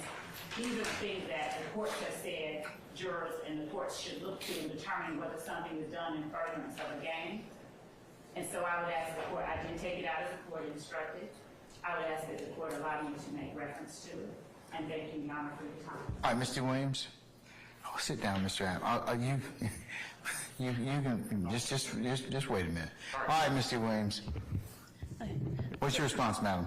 That the court already ruled on that, saying that you would bring it up as it comes forth. You stated that they couldn't use it in the opening, and I would just ask that the court use their instruction and make the state follow the instruction that the court already gave. Okay, but it may not be what I think that Ms. Love is saying, Mr. Williams, is that the evidence may not necessarily be intrinsic. It might be for another purpose. It's what they expect the evidence to show. So, but here's the issue that kind of I'm disappointed is the court. You all could, we've had months and months and months. We could have taken this up before. I could have made it very clear. I don't need to take it up right on the eve of our jury sitting in the box. That's what I'm kind of more annoyed with than anything else. If you had clarity or wanted to seek clarity on that, I'm more than happy to rule on it, but I needed to go ahead and have some ability to do so. So I don't think it's intrinsic. It may be for other purposes, and I'll let the state reference that if they have a good faith basis to, that if they believe that's what the evidence will show. Okay? They put it in their motion as... Say again, madam? I'm sorry. They put it in their motion as intrinsic evidence, though. So they shouldn't have put it in their motion if they were going to... Yes, ma'am. I would probably agree with you, but So did I ever rule on that issue? You said that you would do it later as it came Okay, up. well, here's the thing. Later is now. I got a jury in the box, so you could have asked me that an hour. I mean, we had time this morning. I could have gone through that this morning and made clarity on it for both sides. But do you have any other basis for the ruling? I mean, for my ruling, madam, any other argument? No, just I wish that the court would just follow their own instruction. Oh, Well, I'll follow my instructions when you all bring to my attention what you need to in a timely manner. Okay? And give me the full breadth of, so I can rule upon it accordingly. They got That's what I'd sassy. like you all to do. Well, they also have slide 45. They have my client's name on there as gunning down a 23-year-old, Shymel Drinks, and my client has nothing to do with that. y'all, this is getting sassy. Like, as a lawyer, you don't want to piss off the judge. And she definitely got under his skin. He had to clap back right there. This is sassy season in the courtroom. This is crazy. But I didn't get that Ms. slide Love says presentation earlier. Ms. Love says she is going to remedy that and exclude it. Thank you, Your Honor. Okay. All right. Now, Mr. App, what is it you want to tell me? I'm so sorry, Your Honor. But thank you for allowing me to speak. I do have an objection, Judge. So, Ms. What's your Love objection specifically, sir? attempted to email us during the break the PowerPoint slides that she is using in opening. I could not open the attachment. I brought that to the attention of her co-counsels and staff, and Mr. Matthews was able to open it, and I looked over his shoulder and was able to see some of it. There are at least a dozen more slides that were never turned over to us. Oh, this is Even though bad. The court instructed us to share it with the state and for the state to share with us prior to opening any exhibits for opening argument. And so, I mean, these are all new to us, and I would just ask that the ones that she did not share, she shared 4, that the ones that she did not share be excluded. I'm objecting because the court ordered for us to share these. She did not. Clearly, she did it intentionally. There's also apparently factual errors in them. I would ask that any slides that haven't already been shown to the jury and that she did not disclose be excluded from her opening argument. Wow, this is messy. Yes, ma'am, and then I'll go on to the next person. Thank you, Judge. Yes. Your Honor, I did not send only 4 slides or attachments. I sent to counsel for the defendants the photographs, the evidence that I intended to put into the opening PowerPoint. As far as the state's theory of the case and theme of the case and the words that I wrote, those are things that were being developed, ongoing, and I did not understand the court's directive to me that we needed to turn over the words we would be speaking. As far as these photographs go, Judge, I sent to them. Bro, she's capping so hard. Actually, I sent them to them. So there are some, I have only about. Your Honor, they're a dump over. Hold on, wait, let her finish, and then I'll let you respond, Mr. Adams. So all of these slides that involve Christian Eppinger, I sent to them. And other than the slides involving Christian Eppinger, there is a slide of the vehicle that Donovan Thomas drove on the day he was gunned down. It's the back of the vehicle with the placards of showing the bullet defects. That will be shown. There's no one that has made any objection to that evidence being introduced at trial. Nothing that I have put in the PowerPoint. This judge is annoyed. Look at him. He's so annoyed right now. That has been objected to as being admissible at trial. And I believe that I'm not certain if Mr. App thinks that we only served 4. I don't know if he had trouble opening it up, but we served, I think all of them. I think all of them. If not the great majority of them, because I don't. Or the great majority. Is she really saying these words? Because it doesn't help her cause here, I think, and the majority. That's not what was required. Bro, she is over here wasting the court's time with a whole lot of word salad that not really is addressing the crux of the issue, which is they did not send over the full slideshow for their opening argument presentations, which the court ordered both sides to do in exchange. This is blatant misconduct, bro. You don't just, oops, I forgot to do this. At a trial at this level, as big as it is and televised, bro, this is a massive, like they are trying to purposely screw over the defense. It's just blatant. There's no mistrial yet, but I swear to God, this makes the argument more and more valid. Even if this trial goes through on appeal, let's say they get convicted, they're going to be running this all day just off the opening statements from this stuff right here. Because this is bad. This is bad. You can't be at this level of in your career as a prosecutor fumbling this hard. It's not even a fumble. Let's be honest. It's purposely done. This is intentional. And her trying to get herself out of it right now, she's saying a whole lot of nothing. Just listen closely. She's saying a whole lot of nothing. We have 20 photographs in this PowerPoint. So everything, and I can show the court, I would share it if I did not, with the court as well. But these photographs, I have a picture of Donovan Thomas in life. I have a picture of the barbershop where he was gunned down. I have a picture of the back of Donovan Thomas's Tahoe. I have a picture of Donovan Thomas's headshot. At the time of the autopsy, no cutting, no nothing, just his face with the number. I have a picture of, as I stated earlier, Your Honor, the truck with the defects noted, and then I have pictures of Christian Eppinger,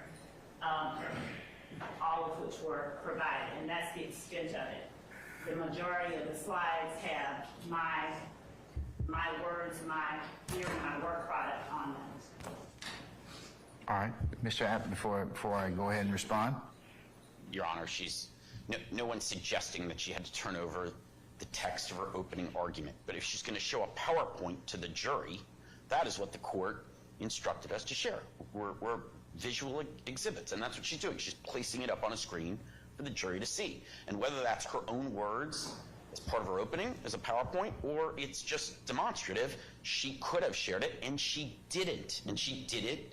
And she's suggesting now to the court as a work in progress that she hasn't worked on her opening statement until this past weekend. I don't believe that. I think if that's the case, then she's just lying to the court.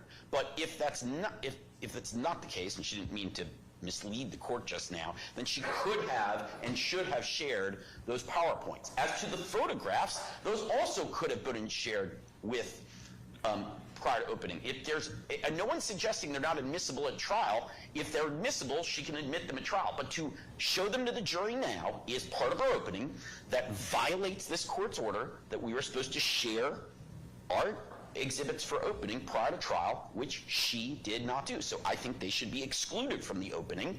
And if she wants to introduce them later as evidence during the course of the case, then so be it. But I think there is good grounds for this court to, and you know, Your Honor got upset because these issues could have been handled. They didn't have to wait until now. This is wasting time while the jury's waiting. Your Honor's right. And it's not our fault. It's her fault for not doing what and as a result, the appropriate and reasonable remedy is to prevent her from sharing any of these slides with the jury that she did not share with defense counsel prior to today. The best part of these trials is the lawyers battling. Or whether their text is part of her opening. All right, Mr. Matthews. Yes, Your Honor. Good morning to the Honorable Court. I'd like to direct the state's attention to slide 15. In slide 15, the third bullet point, it references October 1st, 2020 in terms of that quote from a text message. In the indictment, Your Honor, if you look at Overt Act 102, that's where that particular quote comes from, Overt Act 102. In Overt Act 102, the date of that alleged text message was March 12th, 2020, not October 1st, 2020, as in the PowerPoint presentation. That's number one. Number two, wrong information. the quote That's sloppy. in the indictment is different from the quote in the PowerPoint.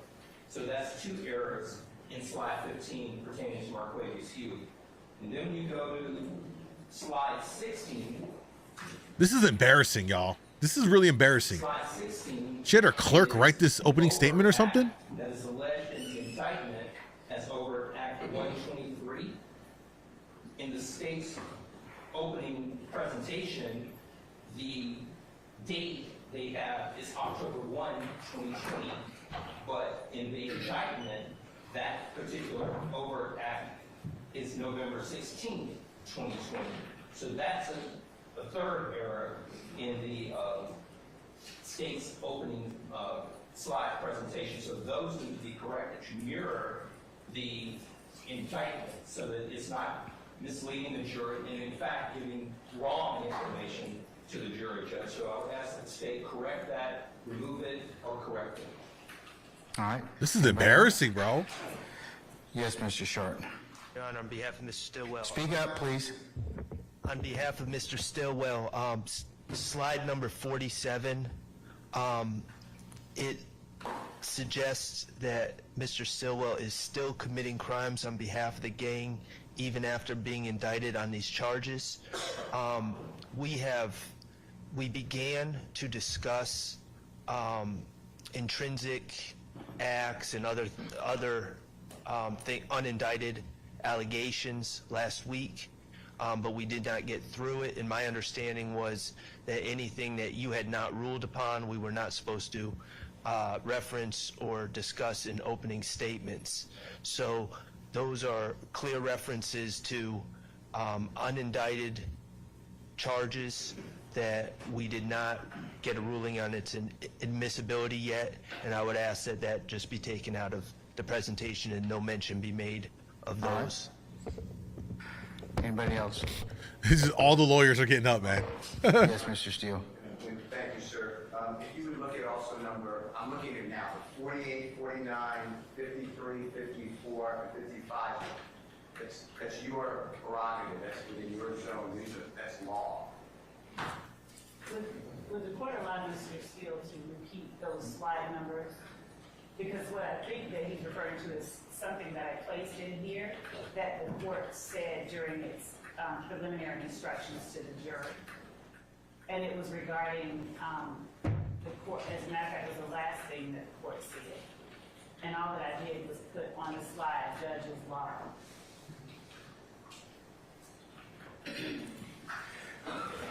In terms of what slides you talking about? Mr. Steele again? I have 48, 49, 53, 54, 55. So 49, 48 through 55? Excluding, so it's 48, 49, but then skipping to 53, 54, and 55. 48 and 49. This is a messy opening, man. Super messy. The slides that Mr. Steele. I would, yes. They said she's catching a full beat down by each lawyer. Hey, look, I'm gonna pause it. The reality is, it's two of them prosecuting, and there's at least 5 defense attorneys that I can tell that have stand up so far and spoken. This is like, again, this is like being in a COD match and all your team is down. It's just you and your one other person, and you got a full team on the other side. You're trying to 2v7 them. Like, it doesn't usually end up well. And it's just the reality of a RICO trial. But this goes to show you that already it doesn't, to me, off my first impression of the attorney Love here, I think it's her name, right? Love, that she's equipped to handle this big of a trial. A RICO trial typically looks just like this because you're charging all of these people at once. They're all gonna have their individual lawyers, and you're battling each one of them. Like, it's a lot of work. So to open up and fumble this hard is definitely not going to sit well. Judge is irritated. Now the lawyers have gone through the slideshow and have pointed out so many other errors, grammatical errors, incorrect information, as well as just blatantly wrong information. It just makes everything look like this was completely ill-intentioned by the prosecution, or at the very best was sloppy lawyer work. She must have had her paralegal write the entire opening fucking up and just showed up to read it back and regurgitate it, and without proofreading any of it herself. It's just bad. It's just a bad look for her. And you said, Mr. Steele, you said 45? Just share the presentation, please. They said, did the state get this research from their case on Wikipedia? Probably did.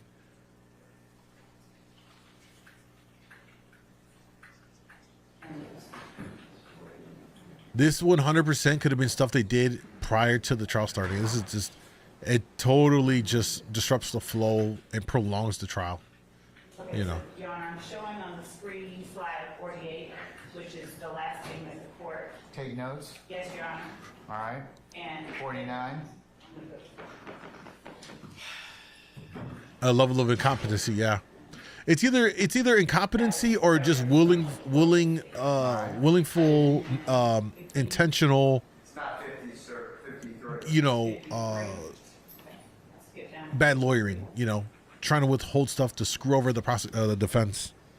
And 53. Neither one of them is good.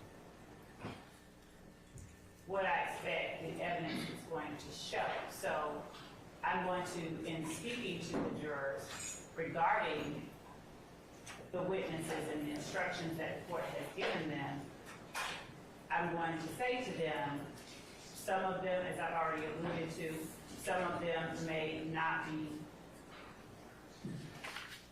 wanting to speak. Some of them, you're going to see evidence that some of them are afraid, some of them are embarrassed, some of them are intimidated, some of them don't remember, some of them don't want to remember. That's simply what the evidence will show. And Your Honor, what I'm asking that the jury does in listening to and considering the testimony of any such witnesses is, as the court has already instructed, which is just to use your common sense because you alone decide who you believe. We're asking you to listen carefully, take notes, and pay attention. So there's nothing in that slide 53 that is in any way Or she has some other agendas. Of course, she wants to win. of a lane that is not What's up, Pickle? belong to the state. We are entitled and allowed to show and to state to the jury what the evidence will show. The way that I have decided to represent it in writing makes it no less so. Yeah, but it borders on argument at this point in time. So I can change it because I do expect that the evidence will show that some of the witnesses are afraid, some of the witnesses are there. So I can take out. Well, that's different. You might want to just redo it. I can do that. Any further objections, folks? Yes, Your Honor. I went over to the state's table, Carter Matthews and Mr. Stewart went over to the state's table and brought to their attention an error in slide 42, and I think it's incorrect. All right. Is that correct, State? Here's Not yet, but in a moment. all right. Here's what I'm going to do. Scratch her. This is exactly why I told you. I wanted you to. He's pissed. Let me go ahead and just say this, Ms. Love. I told you to give them your PowerPoint presentation. This is why you give it to them, so that they can get errors and they can also figure out there's something they object to. So, Scrap her this shit. is what's caused this delay. Because at this point, like I told you, there's no secrets in the trial of this case. You all have gone through quite a long process. But this just highlights the concerns the court had in terms of just breaking up the presentation for our jurors. So what I'm going to do, ladies and gentlemen, I'm going to go ahead and call our jurors out. I'm going to go ahead and release them for lunch. I'm going to tell them they're going to be at lunch until 1:30. During the lunch hour, Ms. Love, I want you to play or the slides that you have that otherwise have not been shown. You need to show them to the defense counsel and make sure they're correct. In the absence of them being corrected, I'm going to exclude your presentation. Oof. But it needs to be correct. I don't want, if I get another objection about an error, I'm going to exclude it for the purposes of the opening statement because you didn't follow my instructions. Oof. This is why I told everyone. They need to get and the defendants needed to give you their opening statements and the things they wish to use during their openings as well, because we're having interruptions and delay, and that's what I wanted to avoid for our jurors. That was the reasons I told you all to do that. So He ain't happy, y'all. As far as any typographical errors. I'm not worried about that. But I'm not worried about that. But the errors that Mr. Apt, Mr. Matthews, and Mr. Shaw have made are errors, and Ms. D. Williams need to be corrected. Okay?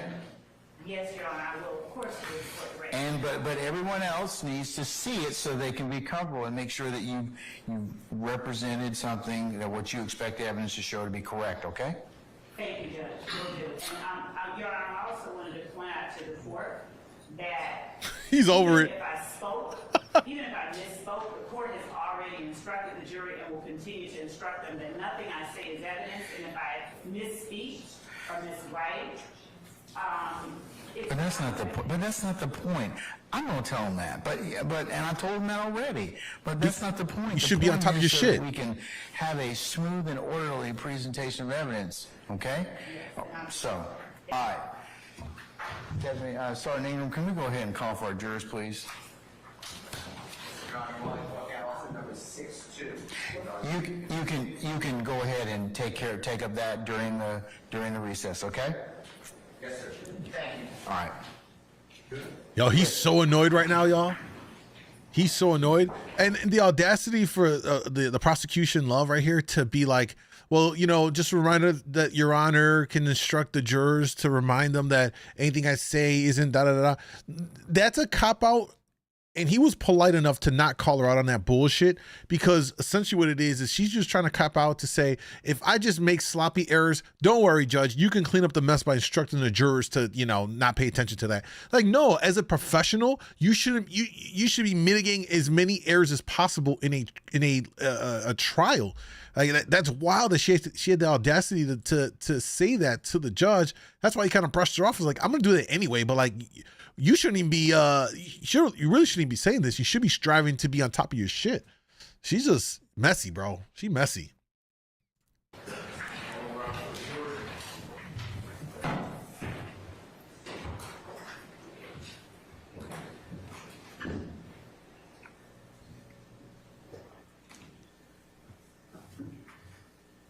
So I think at this point he's just gonna instruct them to take a break. Members of the jury, we apologize profusely for the delay, but I got some good news. I'm gonna send you lunch. How about that?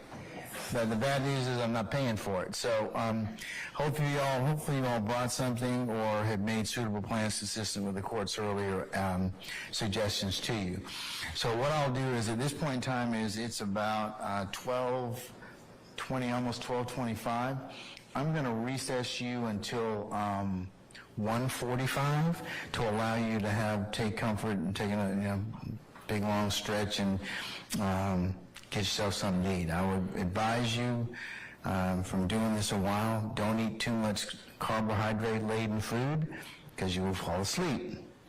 And then I'll be looking at you and have to embarrass you. I don't want to do that. So I like this judge. I just ask you to take that nugget of consideration from somebody who's been doing this a while, all right?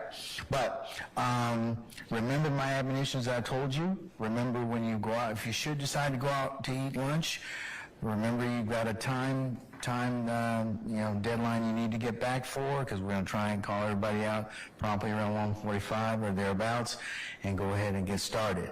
Leave your notepads in your basket if you decide to go out there, and remember all the admonitions that I've given you thus far, they apply to you and continue to apply to you. All right, so unless you have any other inquiry of me, ladies and gentlemen, I'm going to bid you a good lunch, and we'll see you back at 1:45, okay? All right. All rise for a jury. All right, there's the break for the opening statements from the prosecution. They got maybe not even halfway through, and the rest of this whole time has been this whole back and forth over what was in the presentation. And it stretched so long that they made it to their lunch break, which is crazy. Super big fat L on the part of the prosecution right here. And if this is how they are going to start, I can't imagine how the rest of this trial is going to go. It's going to be messy. I think there's a good potential here for Thug and them to beat this case if this is how they're coming and starting the entire trial. Sloppy, messy, not professional. The judge reamed her ass right now in a lot of ways. So definitely not something that I expected to see, but I'm sure Thugger's over there smiling on the inside, like, keep on messing up, lady. She's gonna make this W easier for me to get out of this goddamn case and beat the case and all that stuff. All right. Here's what we're going to do, y'all. We're going to keep the streams going over on Kick and YouTube. If you're on IG, come on over right now. Kick.com/djmoondawglive. We're going to watch the defense opening statement and see if they don't fumble it like the prosecution did. So if that's, if you want to continue watching, if you are on Instagram, come on over to kick.com/djmoondawglive. If you look below the video, you'll see the URLs right there. You can also watch on YouTube as well.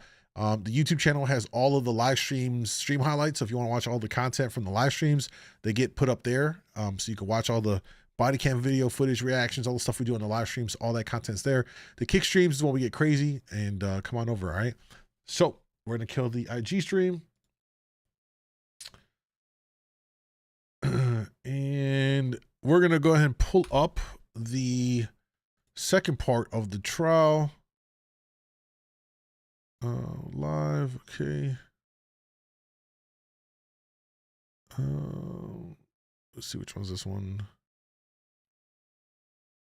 There we go. Okay, this is the one. Okay. Let's get back in. Including his own brother. Now, how many are here? Hold on, let's skip ahead.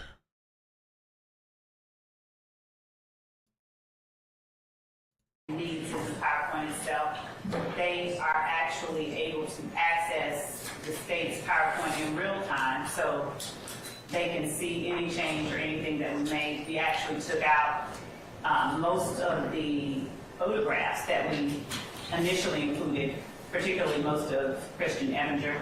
So I have not heard from anyone on the defense team that there is any other objections. We added back in Rodelius Ryan's party opponent omission on the date of the murder of Jamari Holmes. And we would like to, but have not, add the third homicide victim's photograph in. And that was it.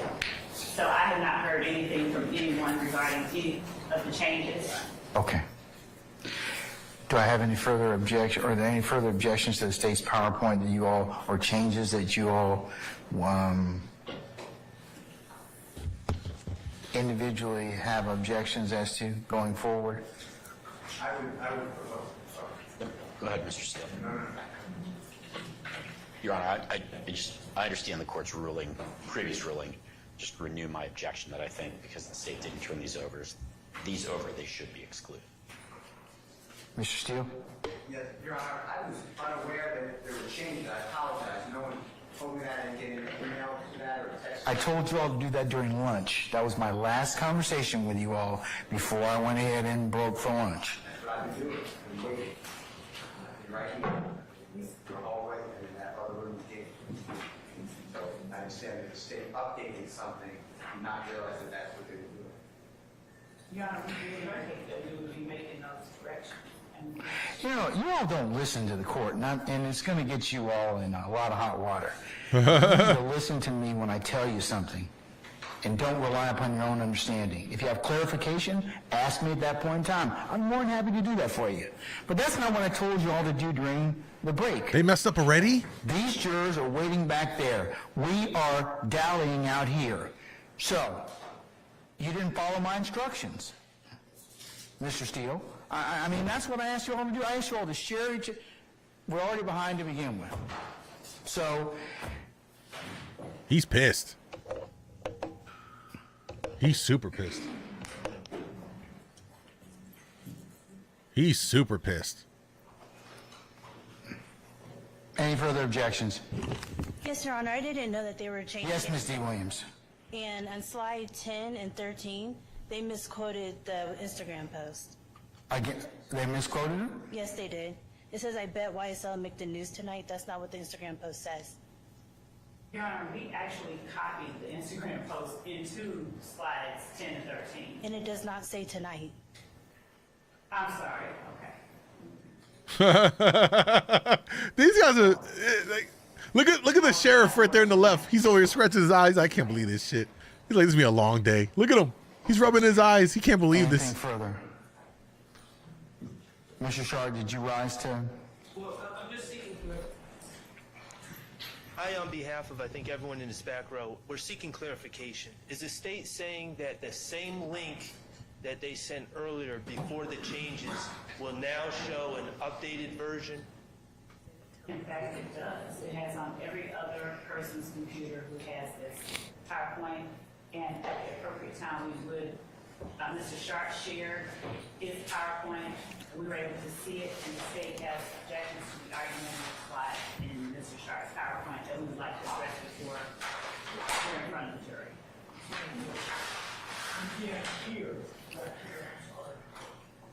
Could you repeat that, Ms. Love, again? Yes, Judge. Mr. Harvey can't hear back there. So the state shared its PowerPoint with all parties, including other members of the state's team, and the other members of the state's team that have looked at the PowerPoint, they were able to see in real time the changes that are being made, as are anyone with the link that I shared with the defense What's up, guy? earlier. Additionally, Mr. Sharp, over the lunch break, shared for the first time his PowerPoint and has included slides to which the state objects and has responded and told the court and Mr. Sharp that we object to. But I just wanted to make the court aware before we were in front of a jury again, as this, I think, is the appropriate time to do so. But the changes that the state made were available and published to everyone on counsel for the defense team. All right. At this point, they're just picking I on think each the other. Confusion, Your Honor. I understand what the state's saying now. The confusion is no one on the defense team was. We were waiting on a new email with a new version of the power. That's not what I told you all to do. I was pretty clear. I said, y'all over lunch, just take a look at the state's PowerPoint, make sure you have no further objections. I didn't tell you to email it to you. I just told you to look at it. I don't care how you did it, but that would be the thing I would probably have gone through and said, hey, let me see slide 1, 2, 3, 4, 5, 6, 7, 8, 9, whatever else. Okay. Yeah, we were waiting. We had voiced some concerns already, and we were waiting on a new version.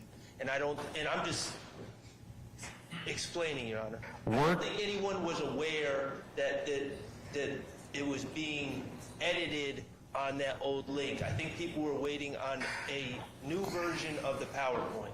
Okay, here's what I'm going to do. I'm excluding the PowerPoints. Y'all are just going to have to make this thing up the whole way. Oh! Statement. Oh! No PowerPoints. Let's bring our jury in. Oh! Yo, he said, fuck all of y'all in this bullshit. Y'all gonna have to use it and do it the old school way, which is off the top of your dome. Oh, man, I like this judge, y'all. I like this. If I ever had to go before the court for any kind of a major crime, I would at least want to go before him and know that I would get a fair shake, that he would hold the lawyers accountable and not, play favorites with the prosecution or nothing. Like, this is a major bomb. For him to say, fuck all y'all presentations, it's going to be old school, you just have to talk. Use your voice, piece it together in your head, and y'all got to talk. That's crazy. Oh, this is juicy, bro. How do you not like watching these? This is better than any drama TV show, watching these trials go down. My first time doing this was during the Johnny Depp trial, and that was crazy. You know what I'm saying? Here we are doing it again with the YSL Rico and Young Thug trial. No PowerPoints, because you all did not do, hold on, I'm starting. You didn't do what I told you to do, and that was to exchange PowerPoints. We have wasted almost 2 hours trying to get this stuff done, and my orders to you are not aspirational. They're given for a reason, and when you don't follow them, then I have a way to remedy that. So the remedy is nobody uses no PowerPoints, okay? If I could address the court, Archie Matthews from Mr. Hugh. In terms of what we have done here on our team, we have provided our opening statement to the state of Georgia as well as to every other person on the defense side. We have received from the state of Georgia an updated, came to my email from the state of Georgia with the changes as it relates to Mr. Hugh. I have it. I will be hamstrung, Your Honor, if I am not able to use my opening statement because I prepared my case with my opening statement. I have not committed every single slide to memory, Judge. I'm depending on my opening statement to present to the court, to the jury, Judge. So I'm asking the court to reconsider its position as it relates to Mr. Hugh. Respectfully. Mr. Steele? I sent our entire PowerPoint to the state of Georgia last Tuesday. This is wild, y'all. This is wild. This is juicy. Which juicy. The court has already. I do acknowledge that. I did everything the court. This is better than Suits. Facts. So I'd like to use mine. Okay, all right. And Your Honor, to be clear on behalf of Mr. Stillwell, I sent over all the... When did you send it? On Friday, I sent all the photos of the exhibits I plan to use or the monsters I plan to use, save for one which I did not have physical custody of, which is a Fulton County jail uniform, which I took a picture of. And I have it with me right now. But I did not have that on Friday when I sent that over. I did not have custody of that object. Regarding the PowerPoints, when the state finally handed over their PowerPoint and said that they didn't realize they were supposed to hand over the entire PowerPoint, but these exhibits, which they didn't do that either, by the way. I did. I sent them out of an abundance of caution my entire power. So, Now they're all pleading to the judge I to. don't object to, generally speaking, the PowerPoints that have been shown. What the state did do was exactly as the court directed during the lunch break, as Mr. Matthews was able to see, we provided to each member of the defense team He's every over it. change that we made. And respectfully, Your Honor, we would also request that the court allow the state to continue in the path that it has gone. We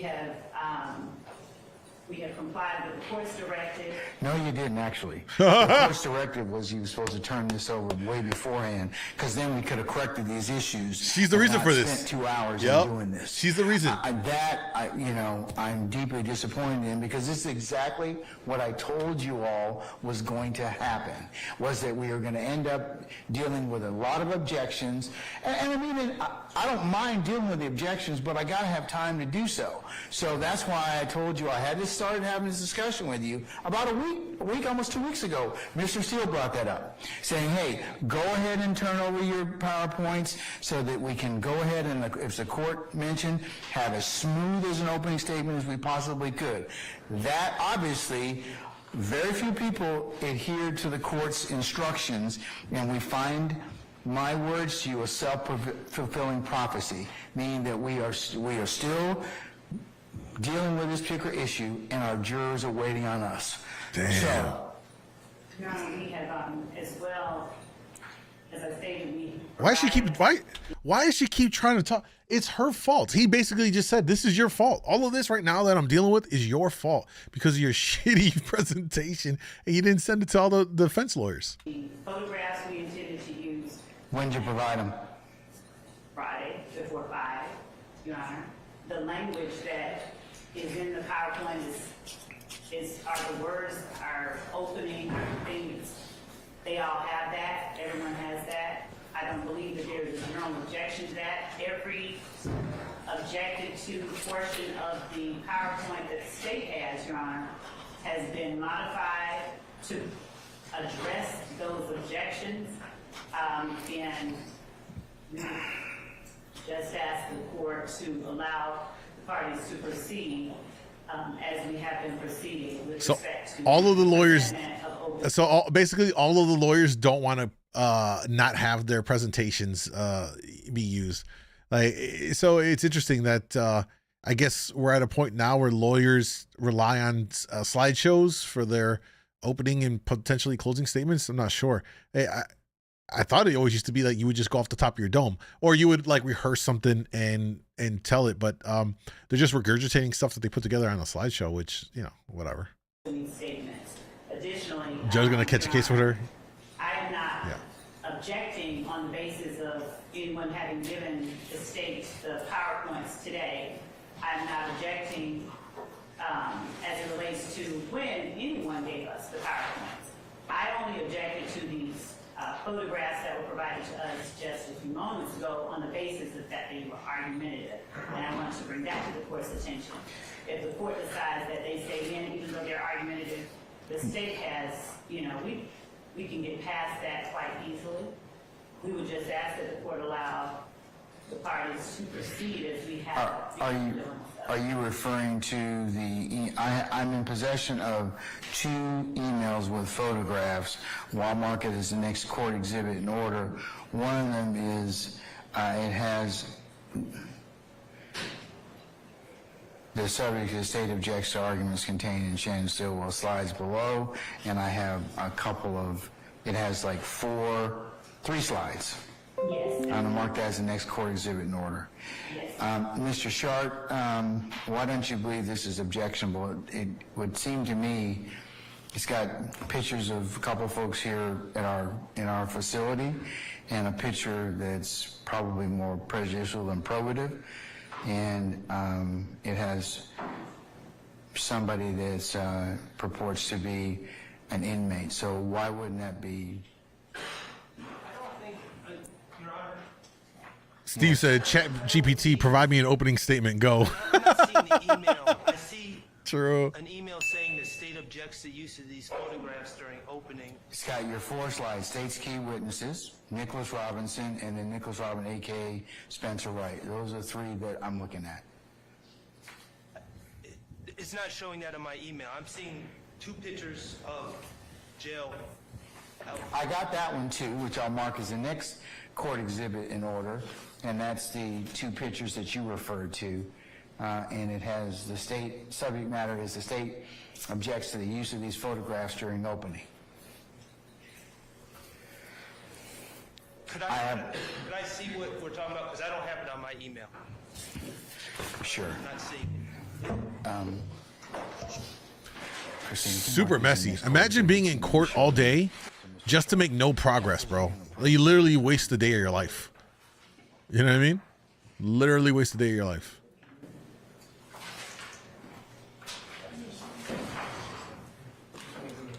And you're on the floor, right? Hang tight.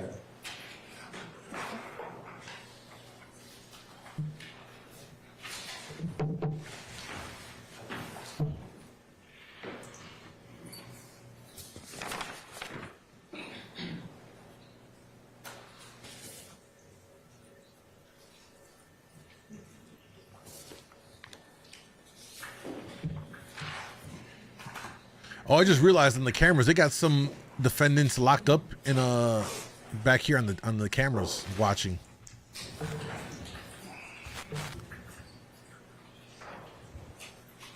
This is crazy, y'all. It's crazy. Doug didn't get bond. Nah, they didn't let him get bond, bro. Not for no Rico. Hell no. They got them all. Them boys is held up. It's you don't, if you get charged with Rico, bro, the chances of getting out on bond for that are like, I don't think that ever happens. I'm willing to bet that it's not often at all. By the way, guys, we're 10 subs away from 50. If you're enjoying the content, want to support, you can gift a sub at whatever number to the community support. Get some perks. Sub yourself. And I wasn't on that email, and that's fine. I just wanted you to. That's why I hadn't received it. So this case is going to involve for you, who was Pablo Juan. I'm allowed to preview the evidence that I believe that will come out.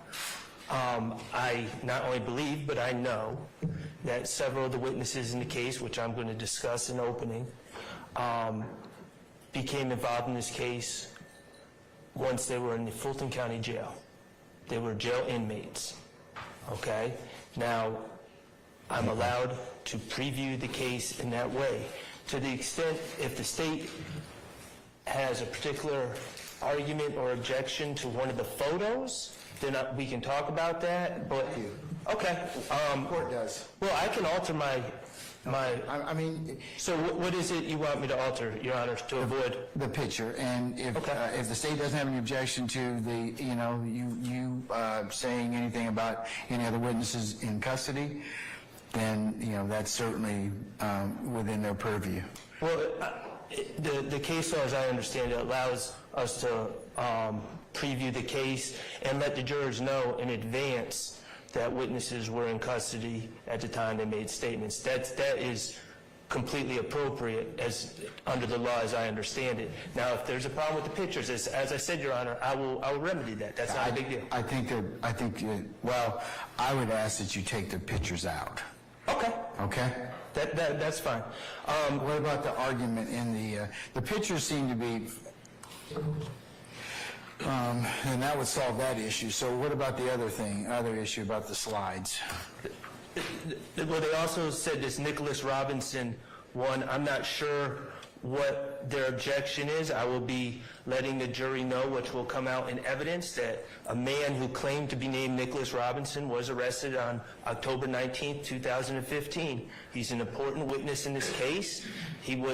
They will know, the evidence will show that he was interviewed by Detective Thorpe, and he gave his vantage point of where he was, and he told a story which involved the guilt of 5 people that are listed on this slide. And that evidence will come out at trial, and I don't see anything objectionable about this at all. All right, Ms. Love.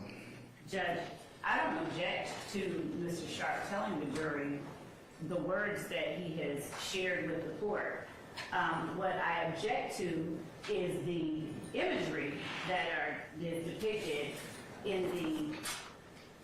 You mean the person that's in a uniform as well as the purported condition of the jail in that lower one? Well, correct. That's a separate slide. Huh? That's a separate slide. These are two separate slides. I just want to make clear. These are two separate slides. So I'm saying that I'll take out the pictures. You know. And also the giving of the false information. So the problem that I have, the only problems that I have with the language in the other slide is that part of that information is improper impeachment, that Mr. Sharp would not be able to introduce at trial. Except that... And I don't have any problem with Mr. Sharp telling the jury that the evidence will show something about Nicholas Robinson, but he has listed all of the arrests for Mr. Wright, Mr. Spencer Wright. Who is Nicholas Robinson, Your Honor, just so the record's clear. Your Honor, as Your Honor knows, we're allowed to impeach with prior convictions. They gotta be called first, right? But we are also able to impeach with bias. Okay, And the fact that this gentleman was arrested, Your Honor, that's the central crux of this case, and it's something that the jurors need to be made alert and to look out for as this case is presented. The bottom line is Mr. Wright, who identified himself as Mr. Robinson, was arrested on felony charges and probation violations on 10/19/15. And then he reached out to APD and said he wanted to give information. And then he met with Detective Thorpe. Nothing I'm saying is incorrect. It's all accurate. All would go to his bias and motive and reasons for coming forward. And all right, so you're saying this is what he was arrested on the 15th? Right. On 10/19/15? Correct. Okay, all right. Okay. And quite honestly, off the top of my head, I don't know how those cases were resolved, but they were biased at the time that he made those statements. Are you saying that because the evidence will show that he then gave information against your client? Yes. Or involving your client? Yes. And Judge, I don't have a problem with him saying that Mr. Wright was in jail. I don't have a problem with him saying he had open charges. It is the listing of the specific ones that we object to. I don't know why that's because objection. they are not convictions and that is not the proper method. She doesn't want him to say that he had bias. You can talk about, unless you get him in a proper format, yes, you can talk about if you have criminal charges, that would be appropriate. What happened as a result of that, but I think the laundry listing of that, because you said you don't know what happened to him, so. But the reason I'm saying that is because I think it's irrelevant because this is really about bias. It's not proper, though. It's not proper format.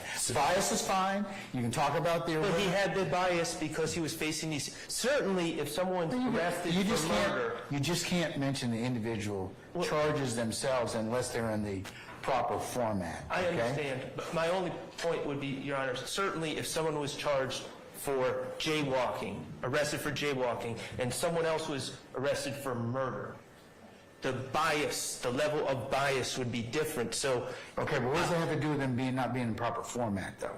Because the jury is allowed to understand specifically what bias the person has. Not that they're just in jail, but what they are facing. If you can get it in the proper format, then it can be, and you can tell them about that. Do you know what happened in these particular charges? Well, is Nicholas Robinson going to testify? At the time that they... Answer my question. Is Nicholas Robinson going to testify? If the state doesn't call him, I will. Okay, well then, at that point, then it might be appropriate for you to get into that specifics. But unless you're going to package that up, and certainly that's not, you can decide that. You don't have any responsibility to present anything on behalf of your client. But in order for you to delve into it, it has to be in a proper format. I would agree with the state with that. I would sustain that objection. But you can talk about arrests, you can talk about pending charges, you can talk about that, you know, you'll present evidence sufficient to show that he's got an axe to grind, he's got bias. So you're, just for clarification, because I want to get this right, we're saying your instruction is that I can say that he was arrested and he had pending charges, but I just can't say what those charges are. Until and unless they become in the proper, you get them in the proper format where you have a witness to, you can lay a foundation for those. That's pretty interesting. Okay, and the third thing, Your Honor, is I have a Fulton County jumpsuit. This is the same uniform, not actually the same one, but is the same make and model that a number of the state's witnesses were wearing when they inserted themselves into this case. I wish to preview to the jury and say the evidence will show that these individuals were in Fulton County custody wearing this jumpsuit. This is interesting. This shirt at the time that they gave statements. That's previewing the case. Guys, let me recap this in case you guys, I don't know, you guys following what's happening right here? So just to kind of touch on this, what he's trying to get through here is to say that when he makes his presentation, he wants to point out that one of the people that's going to be testifying for the prosecution actually has a bias.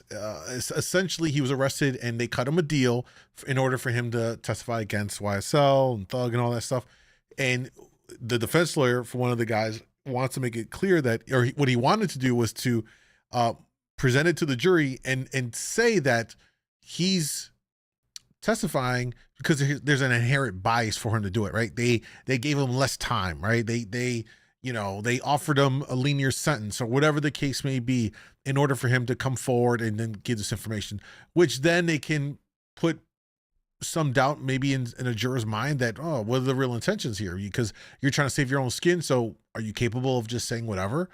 And so the judge is like, you can bring up that there's these certain things, but you can't say specifically some of those charges or whatever. So now what he's trying to do is clarify and say, well, he's trying to figure out what other ways he can get around that so that he can make that point to the jurors so that he could plant that bug in their mind that, you know, there's a bias here with that witness, that witness is out to get his client, and that you shouldn't really take that to heart, whatever they're saying, because it's not coming from a place of I'm just being an upstanding citizen, I'm going to testify. It's like I'm saving my own skin, so I'm going to just say whatever I say to pin it on them so I can get a linear sentence or whatever. So that's kind of like in a nutshell of what this whole exchange is going on and what the judge is having to weigh in on and what he's going to allow. So if the lawyer can set it up by either bringing the witness in, or if it comes up and then, in other words, the judge will allow him to bring up the bias part and the individual charges, so long as it comes up naturally in the trial leading up to it. He can't just bring it up on his own. There has to be something else in the conversation or some evidence that opens the door for him to then present that, and then he'll allow it. There's nothing objectionable about it. I'm not going to put it on. I'm not going to jump around the table. I'm not going to do anything with it. I'm just going to show them and say this is what they're wearing. All right. Madam.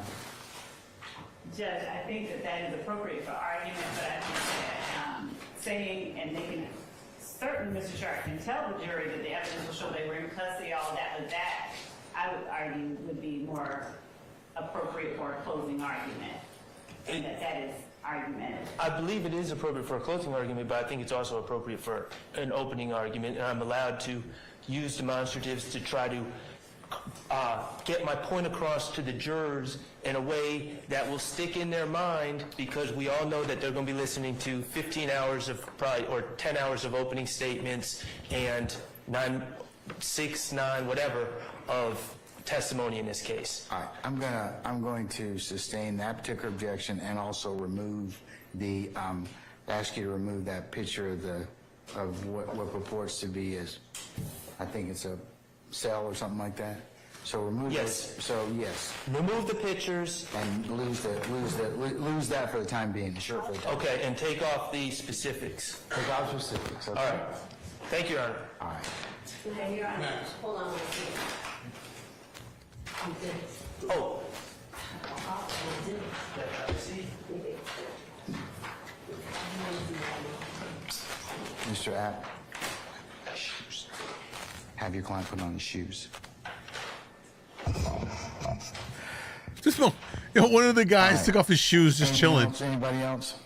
Your Honor, there was not anything with respect to any of the defendants, but there was a matter that probably is best addressed with a member of defense counsel at the bench briefly.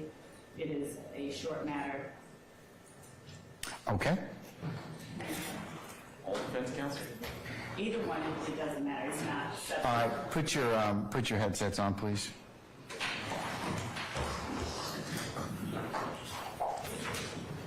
Something must have happened here. You guys still with me? Everybody's pretty quiet. Y'all good? What's up? Are you guys like this? They have to also hold it.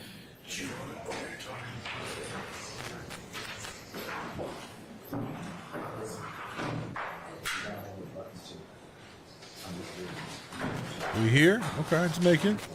Shh, we're listening. Shut up. Okay, all right. We locked in. All right. Loving it watching from work. Hey, make the makes work go short faster. I don't know what they're not going to play that. We're not going to be able to hear what that is. Let's skip ahead and see if when are they going to get back into the actual openings.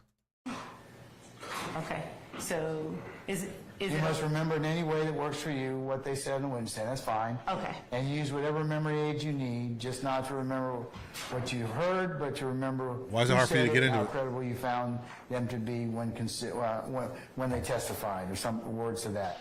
Okay. But the other things, I have not instructed the jury as of yet on how to judge credibility. I didn't give them a preliminary charge on that, so if you could take those out. Okay. 1 through 7, please. Yes, Judge. Does that suffice, Mr. Steele? And as, Or do you still have an objection to 43? Dude, my killer MC Killington.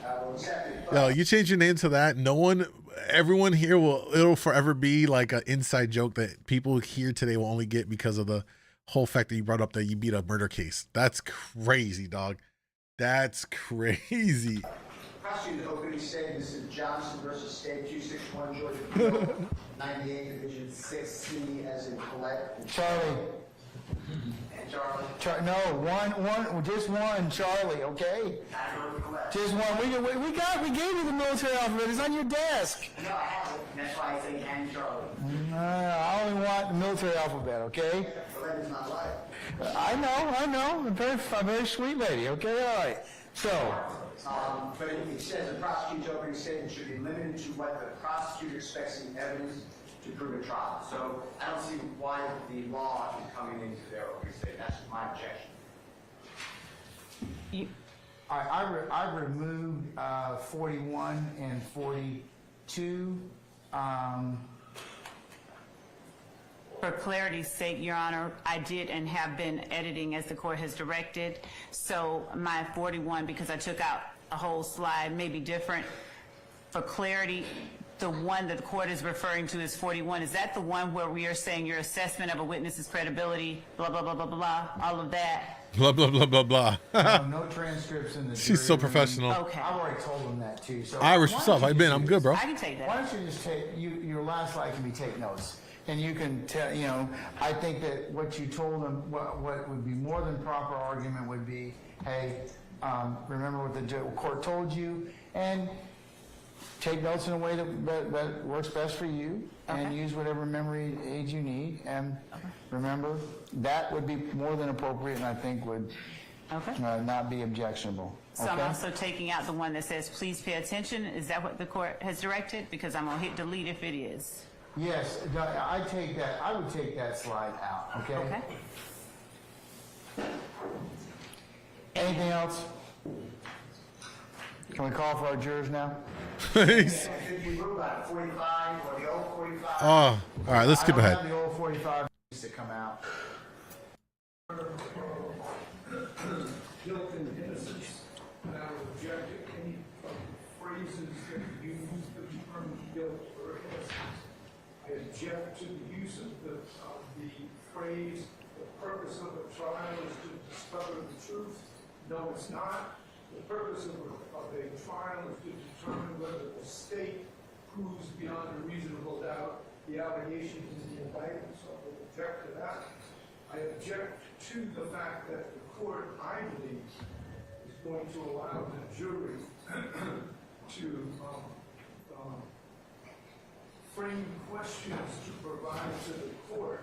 I was unaware that the court was going to... No, I'm probably not going to do that, Mr. Steele, but I mean, Mr. Harvey. I do that because that's part of the pattern charge, the pattern preliminary charge. All right, jurors are back in. Holy shit. Been a long time? It has. Where'd you come from, Iris? Do I remember you under a different name? Yeah. You're right. Hasn't come. It hasn't come. It is. It's not evidence. And with that, Ms. Love, you can continue, okay? Thank you, Your Honor. All right. And thank you, ladies and gentlemen of the jury. I like the court. I hope you all had a great lunch and can stay awake with me for just a few moments more. So where we left off, the crimes that the defendants are accused of committing in this case. You're going to have the indictment with you. It's going to go back.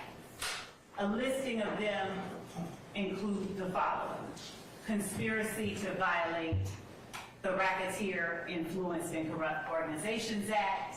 Yeah, what's up, Irish? Armed robbery, Long time. aggravated assault, possession of a firearm during the commission of a felony, possession of a firearm by a convicted felon, possession of a firearm by a first offender probationer, and death by receiving stolen firearms, among other things.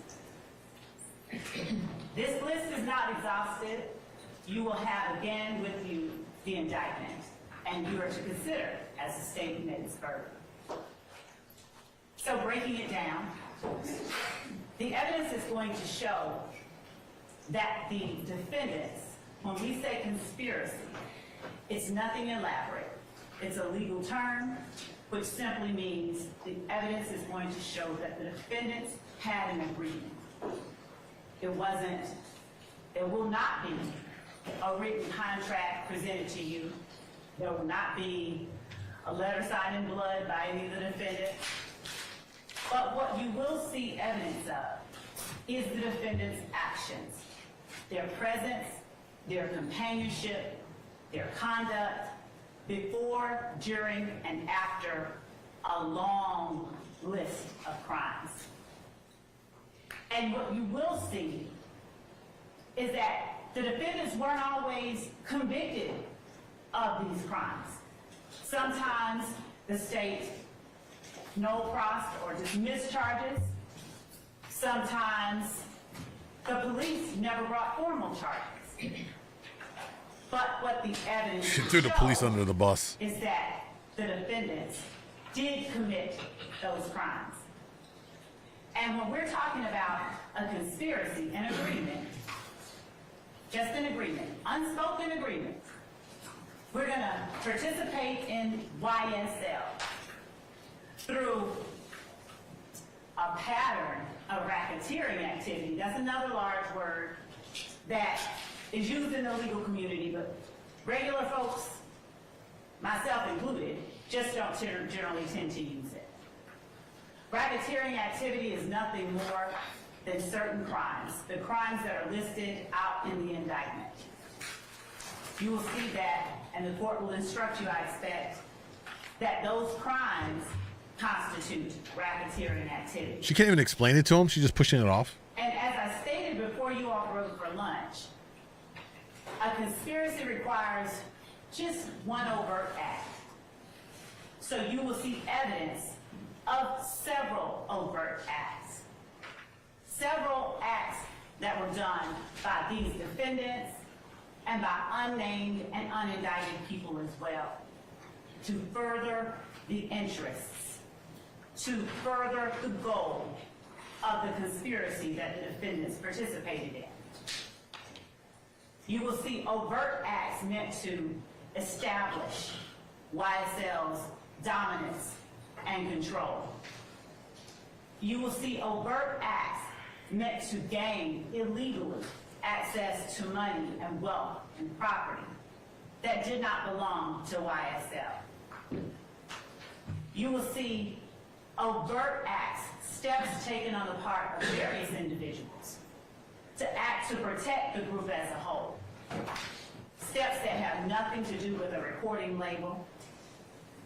Steps that have nothing to do with an A&R executive. You will see steps that were taken solely for the purpose of illegally gaining goods for and on the behalf of YSL and its members. You will see steps taken by each of the defendants to protect the members of YSL, to establish the dominance and control of YSL.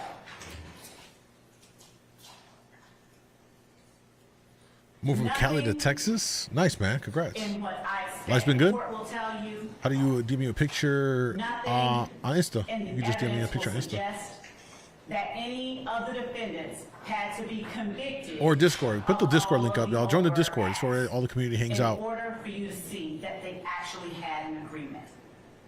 The acts don't even have to be crimes, but they are. And that is how the state expects you will know that these defendants, they wanted to participate in this enterprise. They wanted to participate in this organization through these illegal acts. They wanted to obtain ill-gotten goods that they did not have a right to have through robbery, through stealing, through drug sales, and the like. So we'll start off by looking at the defendants. 6 of them are at the table, and 6 of them are here for you all to decide, has the state proven its case? Rodelius Ryan. Rodelius Ryan is one of those people whose youth and life was swallowed up in the crater created by YSL in the Cleveland Avenue community. I already know. The evidence is going to show that in 2019, Rodelius Ryan was 15 years old. And that in February of 2019, Rodelius Ryan used female acquaintances to lure Jamari Holmes to a particular address here in Fulton County. The female acquaintance lured Jamari Holmes to that address, telling Jamari that he would get sex and weed once they got there. That's all it takes to get me to come over. Instead, when they got to the address, the female gets out of the car, and the defendant, Rodelius Ryan, and his accomplice, Damone Blaylock, also a YSL member and associate, they then came out to the car. Oh, all the way set up. All the way set up, yeah. The evidence will show that Rodelius Ryan and Damone Blaylock then fired those guns into the car, where Jamari Holmes, not even 20 years old, was seated and hit him in the back of the head with a bullet that took his life. Jamari Holmes is another one of those young lives, the evidence will show, that was swallowed up by the crater that YSL created and left in the middle of the Cleveland Avenue community in Fulton County. 12 hours after shooting and killing 19-year-old Jamari Holmes, the evidence will show that Rodelius Ryan didn't say, "I bet I make the news." Rodelius Ryan posts on his Instagram account, "I bet YSL makes the news." The evidence will show that in posting about YSL as it related to his flagrant, overt act of extreme violence, Rodelius Ryan was agreeing to and attempting to participate in YSL through this illegal activity. He was I gotta do stuff. promoting the game. He was showing their dominance. He was showing their power, and he was showing their control. It's a weak ass opening. I ain't gonna lie. Rodney Uten was also in the car with Jamari Holmes. That's another young life. He wasn't taken. He survived. But he was forever changed by the acts of YSL, conducting and committing violence on behalf of the entire organization.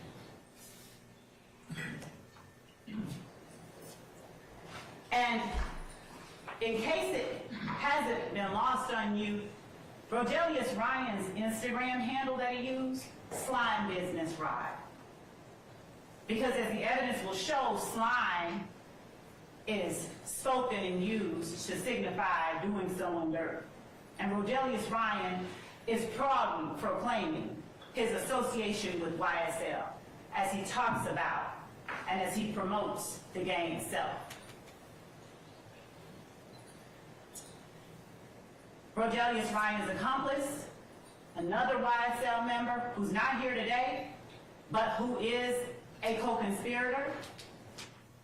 What did he post after they killed Jamari Holmes?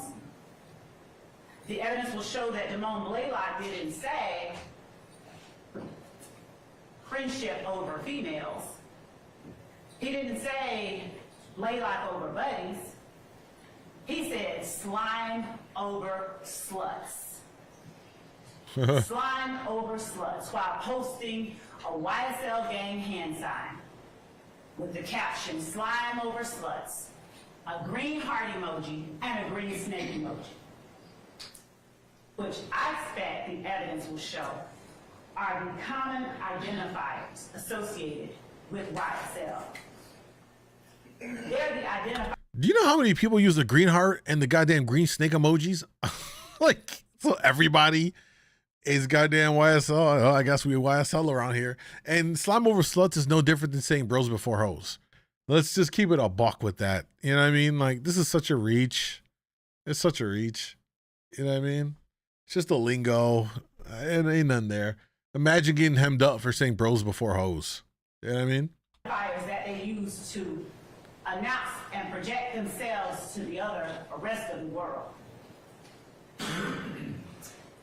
And then, on February the 25th, 2019, Rodelius Ryan made another posting where he's flashing cash money on his Instagram page with the caption, "Fuck YFN."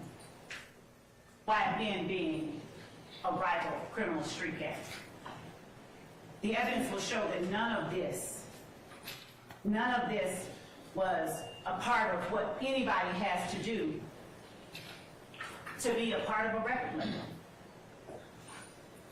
The evidence will show that these acts were done in furtherance of and to promote the goals of the enterprise, the criminal street gang that is Young Slime Life.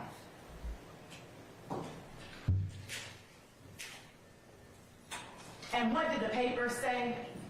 15-year-old, they called Jamari Holmes a known gang member. But the evidence is going to show that that's not who he was to the people who cared about him most. Jamari Holmes was Jamari Holmes. He was a baby, a child, found shot to death inside a stolen car, police said. Jamari Holmes was just the latest victim of YSL's quest to maintain and retain dominance and control of the Cleveland Avenue community.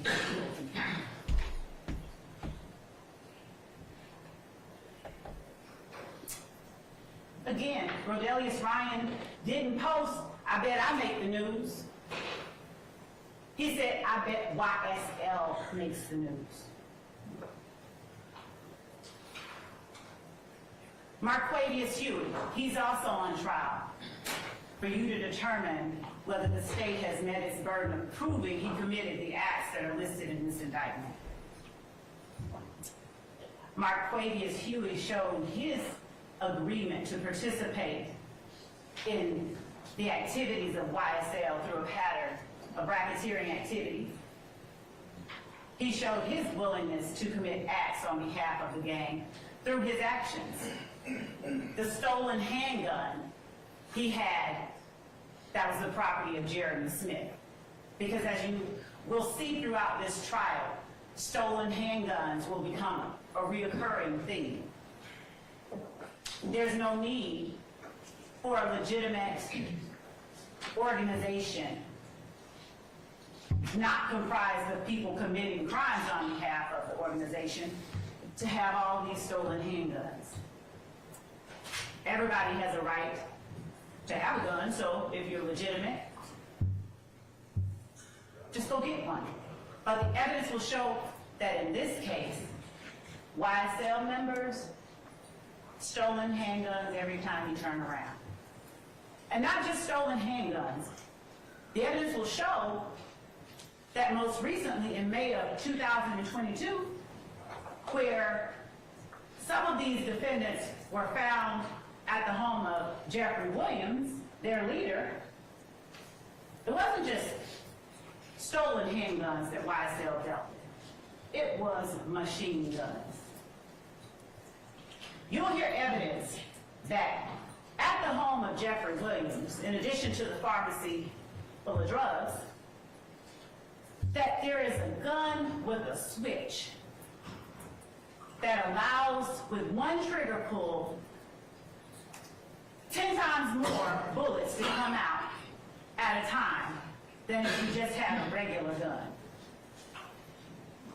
There will be no evidence to show any need for that in legitimate, ordinary, record deal making business. The evidence will show that the existence of those dangerous weapons like the machine gun, the stolen firearms, those things are all evidence of these defendants' conspiracy. Those things are all evidence of the existence of the enterprise known as YSL, whose goal it is to maintain and retain dominance, control, and ill-gotten gains. Marquavius Huey, on April the 26th of 2019, further showed by his actions, showed his agreement to participate in YSL through a pattern of racketeering activity, illegal activity. When he took the property, jewelry, money, and a debit card of Dewan Maynard by use of a firearm. Dewan Maynard, another life affected by this crater created by YSL in the middle of the V, what's up, baby? community. What's happening? Marquavius Huey showed his agreement. These guys must really like the Yves Saint Laurent brand. I got some of their colognes are fire, by the way. With that gun. That's the only YSL I represent. Mr. Maynard's Yves Saint Laurent. Cologne Femin. Pour homme. You got a few? Nice. You got taste, my friend. October 1st of 2020, a Buick LaCrosse from yet another victim of YSL's violence. Gary Holloman, by force, in violation of the law. We got one on the board for tonight. Let's go, y'all. Mr. Holloman has since passed away. All right, we're gonna skip. Her shit is fucking boring, and she already botched it. And my head hurts from listening to her. She already botched this shit. Rican, thank you for the gifted sub to 305. By the way, guys, subs are one of the best ways to support your boy on the content and all that stuff. You know what I'm saying? You can sub up yourself for $4.99 a month, or you can gift some subs to the community. Hook them up, give them some perks and all that stuff. All right. Let's see. Edit stream info. Why am I in the wrong directory? Oh, I think I was in the wrong section. Just chatting.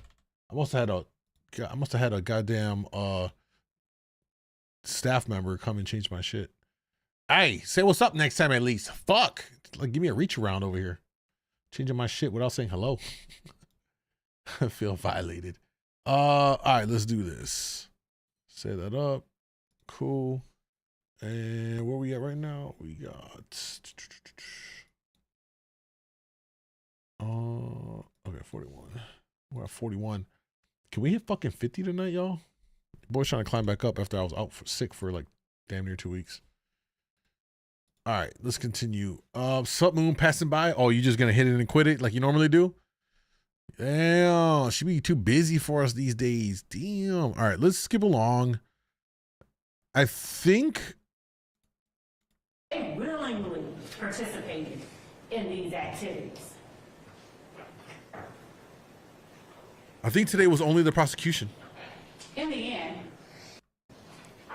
and render a verdict, the only verdict that speaks the truth, and find these defendants guilty of each I want someone to sub my ass. I mean, that could be arranged. alleged against them. Thank you. Yo, you sit down on IG. I'll take a look in a minute. Ladies and gentlemen, we've been going a minute. You want to take a comfort break? Anyone? All it takes is one, you know. Okay, all right. 2, see, and then everybody else will go through that. Let's take 10 minutes, and then whoever next would like to make an opening statement, I'll offer that to them at that point, okay? All right, so,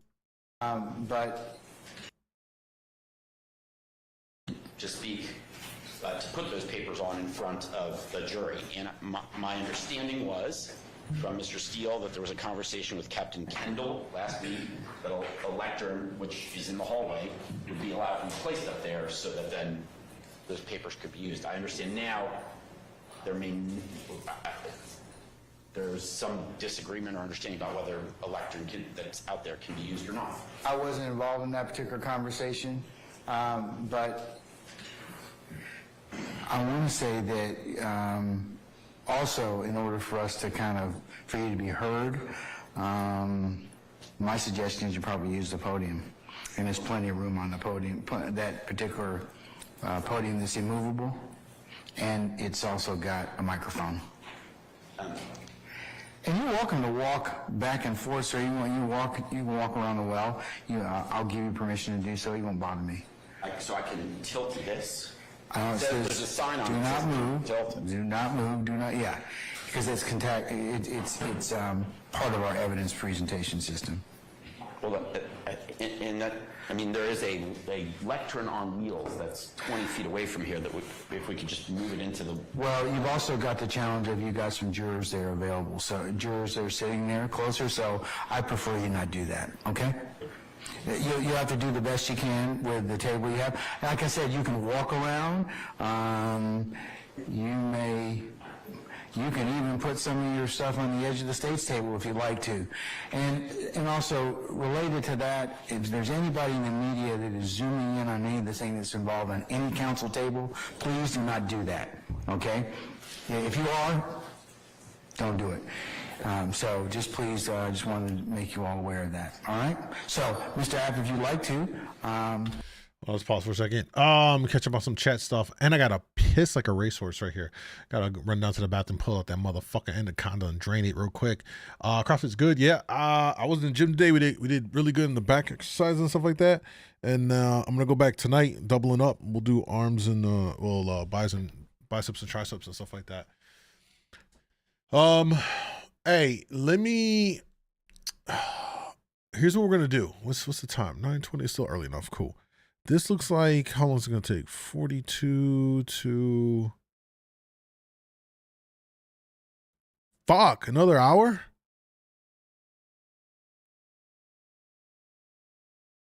This is not even Thug's lawyer. I think what we're gonna do, let me see.